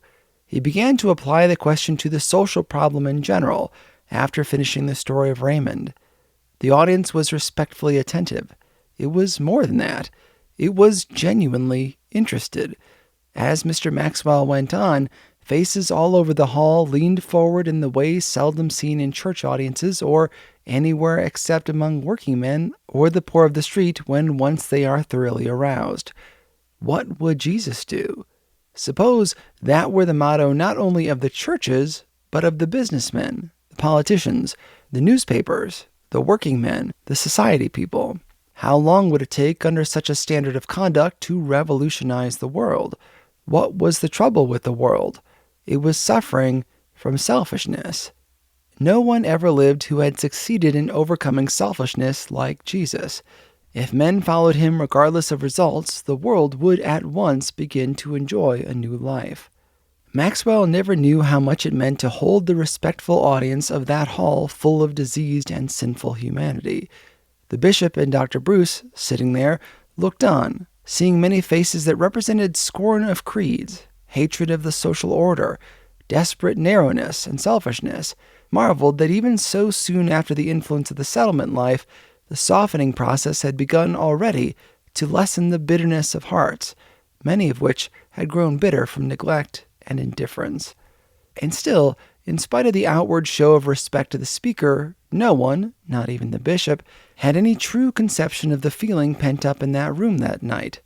Among those who had heard of the meeting and had responded to the invitation were 20 or 30 men out of work, who had strolled past the settlement that afternoon, read the notice of the meeting, and had come in out of curiosity and to escape the chilly east wind.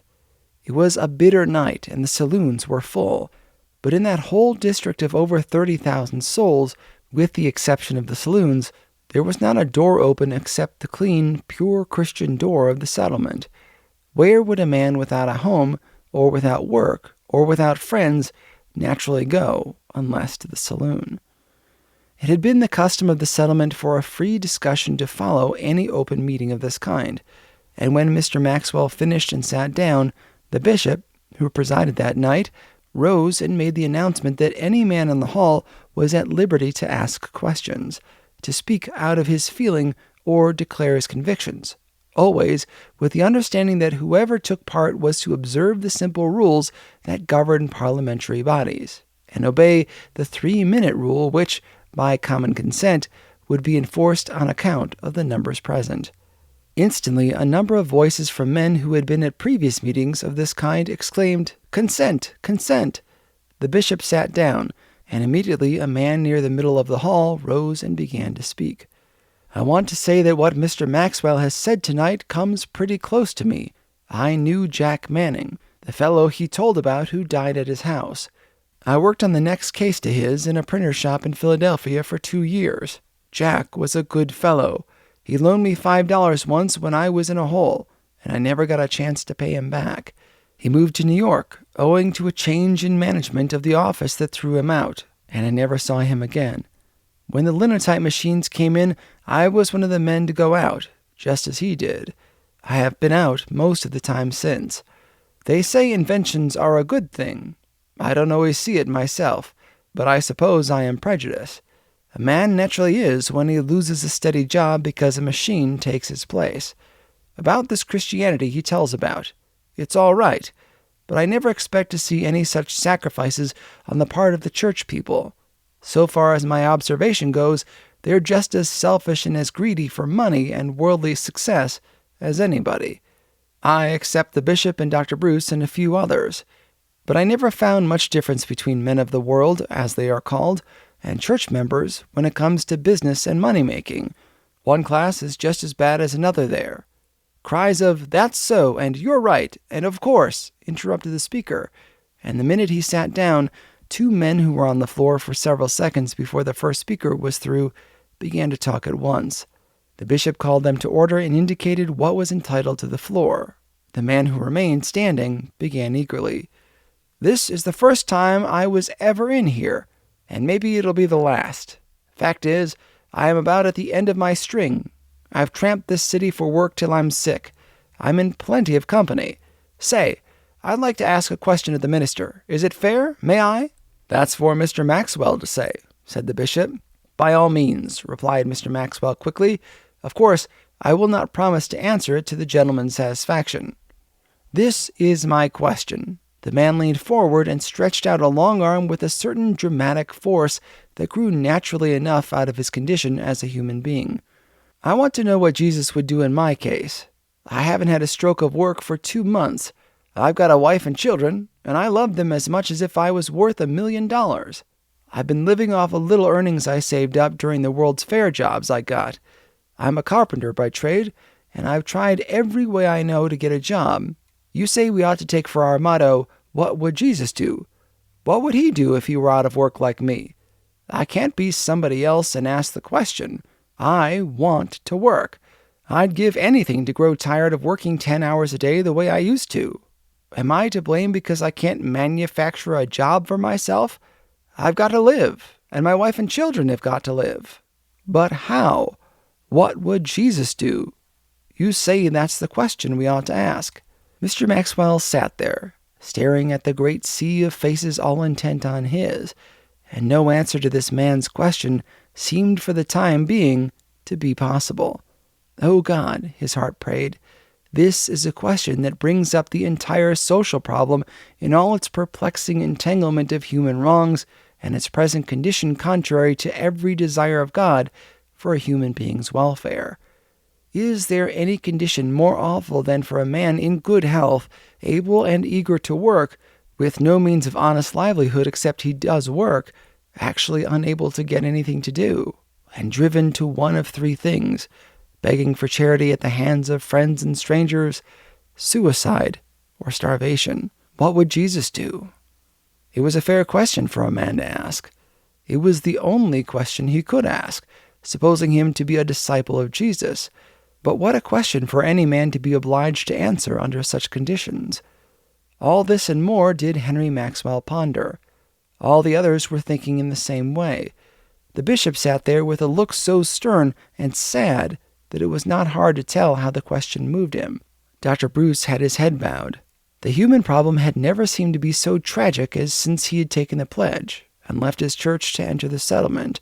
What would Jesus do? It was a terrible question, and still the man stood there, tall and gaunt and almost terrible, with his arms stretched out in an appeal which grew every second in meaning. At length, Mr. Maxwell spoke.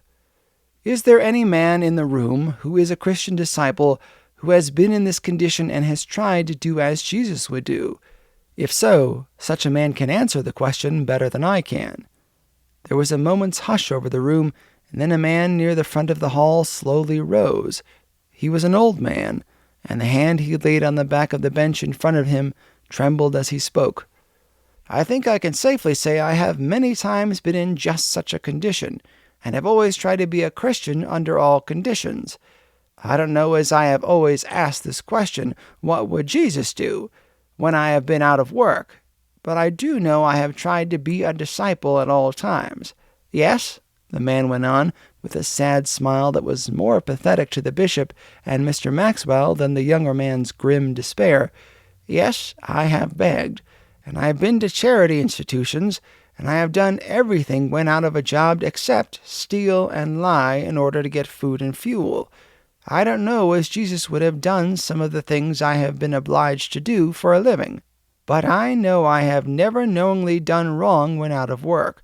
Sometimes I think maybe he would have starved sooner than beg. I don't know." The old man's voice trembled, and he looked down the room timidly. A silence followed, broken by a fierce voice from a large, black-haired, heavy-bearded man who sat 3 seats from the bishop. The minute he spoke, nearly every man in the hall leaned forward eagerly. The man who had asked the question, "What would Jesus do in my case?" slowly sat down and whispered to the man next to him, "Who's that?" "That's Carlson, the socialist leader. Now you'll hear something." "This is all bosh to my mind," began Carlson, while his great bristling beard shook with a deep inward anger of the man. "The whole of our system is at fault. What we call civilization is rotten to the core. There is no use trying to hide it or cover it up. We live in an age of trusts and combines and capitalistic greed that means simply death to thousands of innocent men, women, and children. I thank God, if there is a God, which I very much doubt, that I, for one, have never dared to marry and make a home. Home? Talk of a hell! Is there any bigger one than this man and his 3 children has on his hands right this minute? And he's only one of thousands. And yet this city and every other big city in this country has its thousands of professed Christians who have all the luxuries and comforts, and who go to church Sundays and sing their hymns about giving all to Jesus and bearing the cross and following him all the way and being saved.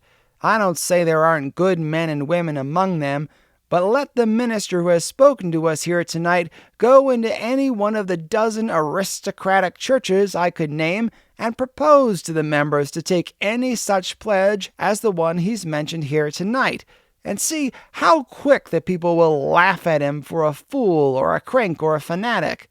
Oh no, that's not the remedy. That can't ever amount to anything. We've got to have a new start in the way of government. The whole thing needs reconstructing. I don't look for any reform worth anything to come out of the churches. They are not with the people. They are with the aristocrats, with the men of money. The trusts and monopolies have their greatest men in the churches. The ministers as a class are their slaves. What we need is a system that shall start from the common basis of socialism, founded on the rights of the common people. Carlson had evidently forgotten all about the 3-minute rule and was launching himself into a regular oration that meant, in his usual surroundings before his usual audience, an hour at least, when the man just behind him pulled him down unceremoniously and arose. Carlson was angry at first and threatened a little disturbance, but the bishop reminded him of the rule, and he subsided with several mutterings in his beard, while the next speaker began with a very strong eulogy on the value of single tax as a genuine remedy for all the social ills. He was followed by a man who made a bitter attack on the churches and ministers, and declared that the 2 great obstacles in the way of all true reform were the courts and the ecclesiastical machines. When he sat down, a man who bore every mark of being a street laborer sprang to his feet and poured a perfect torrent of abuse against the corporations, especially the railroads. The minute his time was up, a big, brawny fellow who had been a metal worker by trade claimed the floor and declared that the remedy for his social wrongs was trades unionism. This, he said, would bring up the millennium for labor more surely than anything else. The next man endeavored to give some reasons why so many persons were out of employment, and condemned inventions as work of the devil. He was loudly applauded by the rest. Finally, the bishop called time on the free-for-all, and asked Rachel to sing.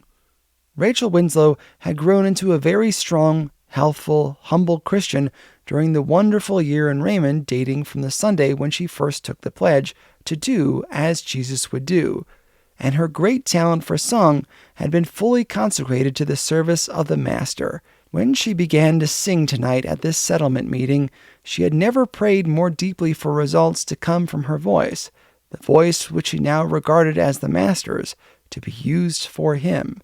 Certainly, her prayer was being answered as she sang.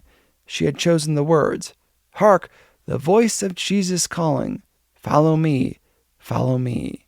Again, Henry Maxwell, sitting there, was reminded of his first night at the rectangle in the tent, when Rachel sang the people into quiet. The effect was the same here. What wonderful power a good voice consecrated to the Master's service always is. Rachel's great natural ability would have made her one of the foremost opera singers of her age. Surely this audience had never heard such a melody. How could it? The man who drifted in from the street sat entranced by a voice which, back in the world, as the bishop said, never could be heard by the common people, because the owner of it would charge $2 or $3 for the privilege. The song poured out of the hall as free and glad as if it were a foretaste of salvation itself. Carlson, with his great black-bearded face uplifted, absorbed the music with the deep love of it particular to his nationality, and a tear ran down his cheek and glistened in his beard as his face softened and became more noble in its aspect. The man out of work, who wanted to know what Jesus would do in his place, sat with one grimy hand on the back of the bench in front of him, with his mouth partly open, his great tragedy for the moment forgotten. The song, while it lasted, was food and work and warmth and union with his wife and babies once more. The man who had spoken so fiercely against the churches and ministers sat with his head erect, at first with the look of stolid resistance, as if he stubbornly resisted the introduction into the exercises of anything that was even remotely connected with the church or its forms of worship. But gradually he yielded to the power that was swaying the hearts of all the persons in that room, and a look of sad thoughtfulness crept over his face. The bishop said that night while Rachel was singing that if the world of sinful, diseased, depraved, lost humanity could only have the gospel preached to it by consecrated prima donnas and professional tenors and altos and bassos, he believed it would hasten the coming of the kingdom quicker than any other force.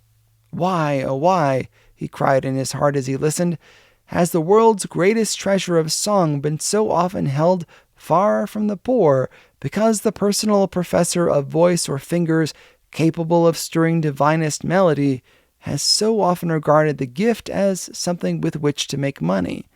Shall there be no martyrs among the gifted ones of the earth? Shall there be no giving of this gift as well as of others? And Henry Maxwell, again as before, called up that other audience at the rectangle with increasing longing for a larger spread of the new discipleship. What he had seen and heard at the settlement burned into him deeper the belief that the problem of the city would be solved if the Christians in it should once follow Jesus as he gave commandment. But what of this great mass of humanity, neglected and sinful, the very kind of humanity the Savior came to save, with all its mistakes and narrowness, its wretchedness and loss of hope, above all, its unqualified bitterness toward the church? That was what smote him deepest. Was the church then so far from the Master that the people no longer found him in the church?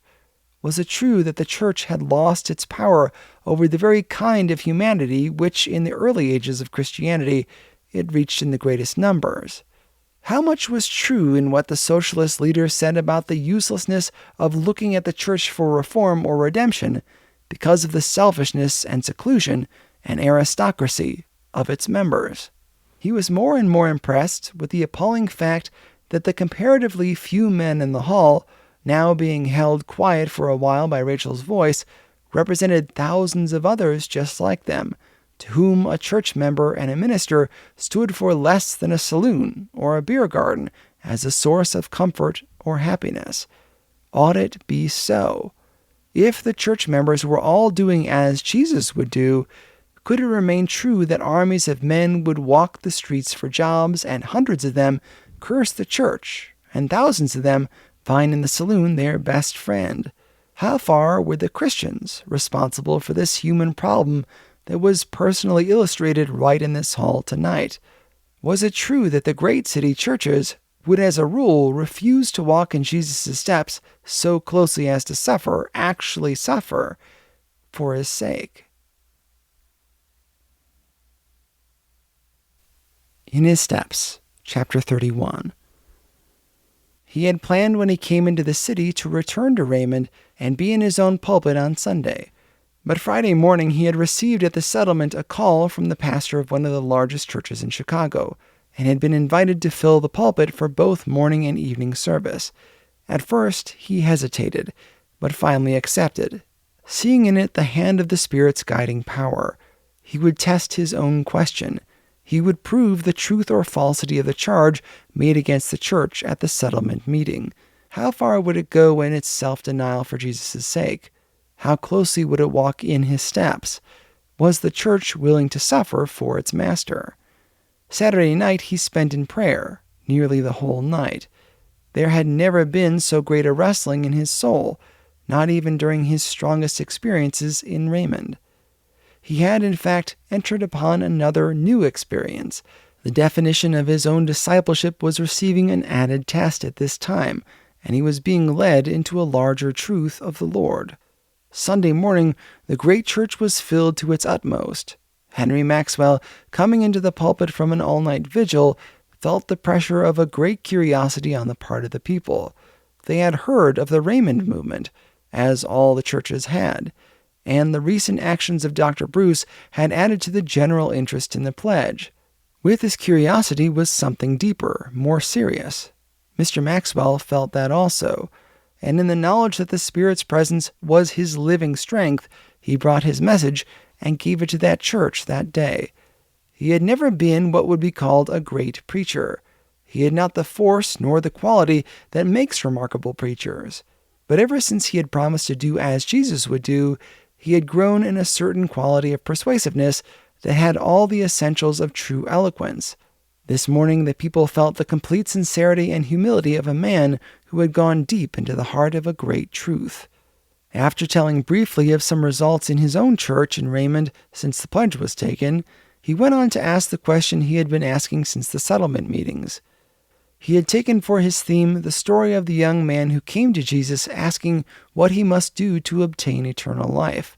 Jesus had tested him.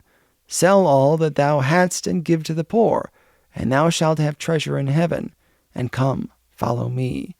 But the young man was not willing to suffer to that extent. If following Jesus meant suffering in that way, he was not willing.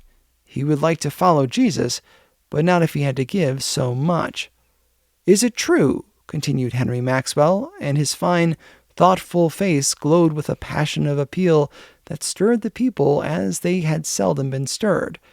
Is it true that the church of today, the church that is called after Christ's own name, would refuse to follow him at the expense of suffering, of physical loss, of temporary gain? The statement was made at a large gathering in the settlement last week by a leader of working men that it was hopeless to look to the church for any reform or redemption of society. On what was that statement based? Plainly on the assumption that the church contains for the most part men and women who think more of their own ease and luxury than of the sufferings and needs and sins of humanity. How far is that true? Are the Christians of America ready to have their discipleship tested? How about the men who possess large wealth? Are they ready to take their wealth and use it as Jesus would? How about the men and women of great talent? Are they ready to consecrate their talent to humanity as Jesus undoubtedly would do? Is it not true that the call has come in this age for a new exhibition of Christian discipleship? You who live in this great sinful city must know that better than I do. Is it possible you can go your way careless or thoughtless of the awful conditions of men and women and children who are dying, body and soul, for need of Christian help? Is it not a matter of concern to you personally that the saloon kills its thousands more surely than war? Is it not a matter of personal suffering in some form for you that thousands of able-bodied, willing men tramp the streets of this city and all cities, crying for work and drifting into crime and suicide because they cannot find it? Can you say that this is none of your business? Let each man look after himself. Would it not be true, thank you, that if every Christian in America did as Jesus would do, society itself, the business world, yes, the very political system under which our commercial and governmental activity is carried on, would be so changed that human suffering would be reduced to a minimum? What would be the result if all the church members of this city tried to do as Jesus would do? It is not possible to say in detail what the effect would be, but it is easy to say, and it is true, that instantly the human problem would begin to find an adequate answer. What is the test of Christian discipleship? Is it not the same as in Christ's own time? Have our surroundings modified or changed the test? If Jesus were here today, would he not call some of the members of this very church to do just what he commanded the young man, and ask them to give up their wealth and literally follow him? I believe he would do that if he felt certain that any church member thought more of his possessions than of the Savior. The test would be the same today as then. I believe Jesus would demand, he does demand now, as close a following, as much suffering, as great self-denial as when he lived in person on the earth and said, "Except a man renounce all he hath, he cannot be my disciple." That is, unless he is willing to do it for my sake, he cannot be my disciple. What would be the result if in this city every church member would begin to do as Jesus would do? It is not easy to go into details of the result, but we all know that certain things would be impossible that are now practiced by church members. What would Jesus do in the matter of wealth? How would he spend it? What principle would regulate his use of money? Would he be likely to live in great luxury and spend 10 times as much on personal adornment and entertainment as he spent to relieve the needs of suffering humanity? How would Jesus be governed in the making of money? Would he take rents from saloons and other disreputable property, or even from tenement property that was so constructed that the inmates had no such things as a home, and no such possibility as privacy or cleanliness?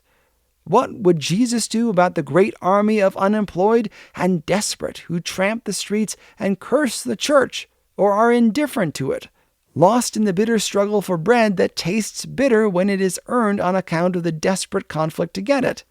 Would Jesus care nothing for them? Would he go his way in comparative ease and comfort? Would he say that it is none of his business? Would he excuse himself from all responsibility to remove the cause of such a condition?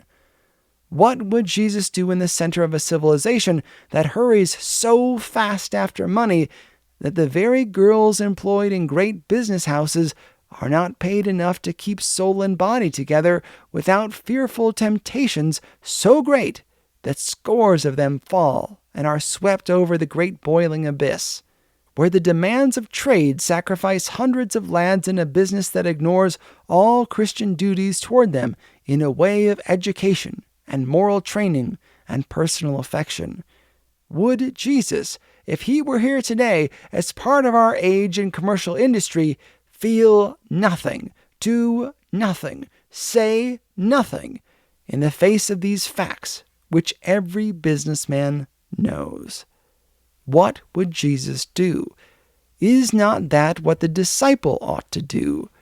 Is he not commanded to follow in his steps? How much is the Christianity of the age suffering for him? Is it denying itself at the cost of ease, comfort, luxury, elegance of living? What does the age need more than personal sacrifice? Does the church do its duty in following Jesus when it gives a little money to establish missions or relieve extremes of want? Is it any sacrifice for a man who's worth $10 million simply to give $10,000 for some benevolent work? Is he not giving something that cost him practically nothing so far as any personal suffering goes? Is it true that the Christian disciples today in most of our churches are living soft, easy, selfish lives, very far from any sacrifice that can be called sacrifice? What would Jesus do? It is the personal element that Christian discipleship needs to emphasize. The gift without the giver is bare. The Christianity that attempts to suffer by proxy is not the Christianity of Christ. Each individual Christian businessman, citizen, needs to follow in his steps along the path of personal sacrifice to him. There is not a different path today from that of Jesus' own times. It is the same path. The call of this dying century and of the new one soon to be is a call for new discipleship, a new following of Jesus, more like the early, simple, apostolic Christianity, when the disciples left all and literally followed the Master. Nothing but a discipleship of this kind can face the destructive selfishness of the age with any hope of overcoming it. There is a great quantity of nominal Christianity today. There is need of more of the real kind. We need revival of the Christianity of Christ. We have unconsciously, lazily, selfishly, formally grown into a discipleship that Jesus himself would not acknowledge. He would say to many of us when we cry, "Lord, Lord, I never knew you." Are we ready to take up the cross? Is it possible for this church to sing with exact truth, "Jesus, I my cross have taken, all to leave and follow thee"? If we can sing that truly, then we may claim discipleship. But if our definition of being a Christian is simply to enjoy the privileges of worship, be generous at no expense to ourselves, have a good, easy time surrounded by pleasant friends and by comfortable things, live respectably, and at the same time avoid the world's great stress of sin and trouble because it is too much pain to bear it, if this is our definition of Christianity, surely we are a long way from following the steps of him who trod the way with groans and tears and sobs of anguish for a lost humanity, who sweat, as it were, great drops of blood, who cried out on the upreared cross, my God, why hast thou forsaken me?" Are we ready to make and live a new discipleship? Are we ready to reconsider our definition of a Christian? What is it to be a Christian? It is to imitate Jesus. It is to do as he would do. It is to walk in his steps. When Henry Maxwell finished his sermon, he paused and looked at the people with a look they never forgot, and, at that moment, did not understand. Crowded into that fashionable church that day were hundreds of men and women who had for years lived the easy, satisfied life of a nominal Christianity. A great silence fell over the congregation. Through the silence there came to the consciousness of all the souls there present a knowledge, stranger to them now for years, of a divine power. Everyone expected the preacher to call for volunteers who would do as Jesus would do. But Maxwell had been led by the Spirit to deliver his message this time and wait for results to come. He closed the service with a tender prayer that kept the divine presence lingering very near every hearer, and the people slowly rose to go out. Then followed a scene that would have been impossible if any mere man had been alone in his striving for results. Men and women in great numbers crowded around the platform to see Mr. Maxwell, and to bring him the promise of their consecration to the pledge to do as Jesus would do. It was a voluntary, spontaneous movement that broke upon his soul with a result he could not measure. But had he not been praying for this very thing? It was an answer that more than met his desires. There followed this morning a prayer service that in its impressions repeated the Raymond experience. In that evening, to Mr. Maxwell's joy, the Endeavor Society, almost to a member, came forward, as many of the church members had done in the morning, and seriously, solemnly, tenderly took the pledge to do as Jesus would do. A deep wave of spiritual baptism broke over the meeting near its close that was indescribable in its tender, joyful, sympathetic results. That was a remarkable day in the history of that church, but even more so in the history of Henry Maxwell. He left the meeting very late. He went to his room at the settlement, where he was still staying, and after an hour with the bishop and Dr. Bruce, spent in a joyful rehearsal of the wonderful events of the day, he sat down to think over again by himself all the experience he was having as a Christian disciple. He had kneeled to pray, as he always did before going to sleep, and it was while he was on his knees that he had a waking vision of what might be in the world when once the new discipleship had made its way into the conscience and conscientiousness of Christendom. He was fully conscious of being awake, but no less certainly did it seem to him that he saw certain results with great distinctiveness, partly as realities of the future, partly great longings that they might be realities. And this is what Henry Maxwell saw in his waking vision. He saw himself, first, going back to the first church in Raymond, living there in a simpler, more self-denying fashion than he had been yet willing to live, because he saw ways in which he could help others who were really dependent on him for help. He also saw, more dimly, that the time would come when his position as a pastor of the church would cause him to suffer more on account of growing opposition to his interpretation of Jesus and his conduct. But this was vaguely outlined. Through it all, he heard the words, "My grace is sufficient for thee." He saw Rachel Winslow and Virginia Page going on with their work and service at the Rectangle, and reaching out loving hands of helpfulness far beyond the limits of Raymond. Rachel he saw married to Roland Page, both fully consecrated to the Master's use, both following his steps with an eagerness intensified and purified by their love for each other. And Rachel's voice sang on, in slums and dark places of despair and sin, and drew lost souls back to God and heaven once more. He saw President Marsh of the college using his great learning and his great influence to purify the city, to ennoble its patriotism, to inspire the young men and women who loved as well as admired him to lives of Christian service, always teaching them that education means great responsibility for the weak and the ignorant. He saw Alexander Powers meeting with sore trials in his family life, with a constant sorrow in the estrangement of his wife and friends, but still going his way in all honor, serving in all his strength the Master whom he had obeyed, even unto the loss of social distinction and wealth. He saw Milton Wright, the merchant, meeting with great reserves. Thrown upon the future by a combination of circumstances, with vast business interests involved in ruin through no fault of his own, but coming out of his reserves with clean Christian honor, to begin again and work up to a position where he could again be to hundreds of young men an example of what Jesus would do in business. He saw Edward Norman, editor of the News, by means of money given by Virginia, creating a force in journalism that in time came to be recognized as one of the real factors of the nation to mold its principles and actually shape its policy, a daily illustration of the might of a Christian press, and the first of a series of such papers begun and carried on by other disciples who had also taken the pledge. He saw Jasper Chase, who had denied his master, growing into a cold, cynical, formal life, writing novels that were a social success, but each one with a sting in it, the reminder of his denial, the bitter remorse that, do what he would, no social success could remove.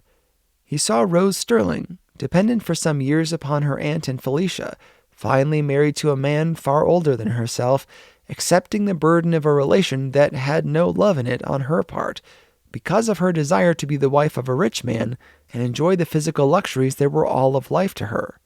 Over this life also the vision cast certain dark and awful shadows, but they were not shown in detail.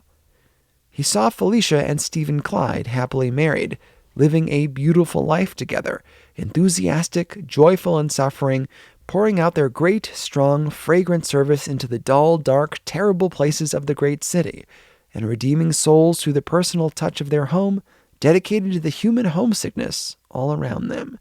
He saw Dr. Bruce and the bishop going on with the settlement work. He seemed to see the great blazing motto over the door enlarged, "What would Jesus do?"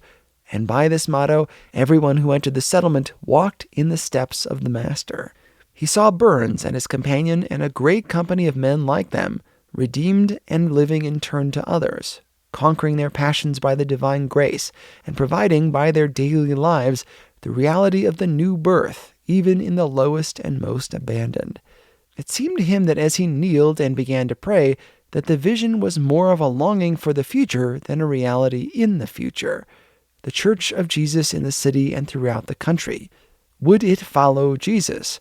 Was the movement begun in Raymond to spend itself in a few local churches like Nazareth Avenue and the one he had preached today, and then die away as a local movement, a stirring on the surface, but not to extend deep and far? He felt with agony after the vision again. He thought he saw the Church of Jesus in America open its heart to the moving of the Spirit and the rise in the sacrifice of its ease and self-satisfaction in the name of Jesus. He thought he saw the motto, "What would Jesus do?" inscribed over every church door and written on every church member's heart. The vision vanished. It came back clearer than before, and he saw the Endeavor Society all over the world carrying in their great processions at some mighty convention a banner on which was written, "What would Jesus do?" And he thought, in the faces of the young men and women, he saw a future joy of suffering, loss, self-denial, martyrdom. And when this part of the vision slowly faded, he saw the figure of the Son of God beckoning to him and to all the other actors in his life history. An angel choir somewhere was singing. There was a sound as many voices and a shout as of great victory. And the figure of Jesus grew more and more splendid. He stood at the end of a long flight of steps.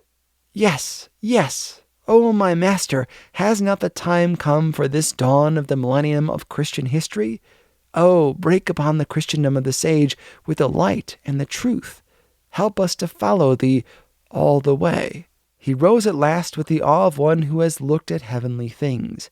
He felt the human forces and the human sins of the world as never before, and with a hope that walks hand in hand with faith and love, Henry Maxwell, disciple of Jesus, laid him down to sleep and dreamed of the regeneration of Christendom, and saw in his dream a Church of Jesus without spot or wrinkle or any such thing, following him all the way, walking obediently in his steps. The end.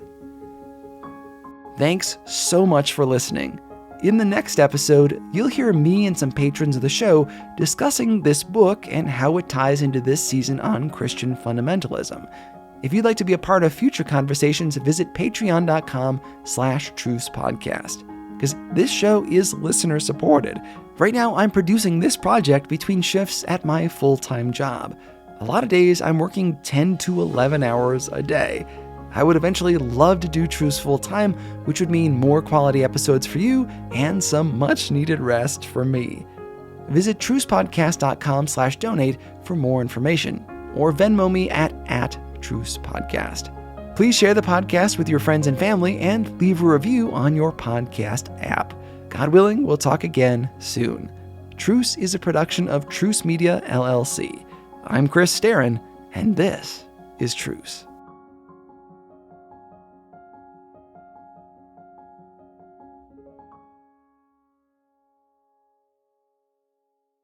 This episode is brought to you by the Worth Your Time podcast, where you'll hear from Christian female entrepreneurs, politicians, ministry leaders, authors, athletes, CEOs, and more. I'm Erica Anderson, mom of two, writer, and host and creator of Worth Your Time. I created this podcast because I wanted to hear from more women like me who were interested in the intersection of faith, politics, and culture. How do we navigate the choppy waters of partisan politics? How do we engage with culture honorably as Christian professionals?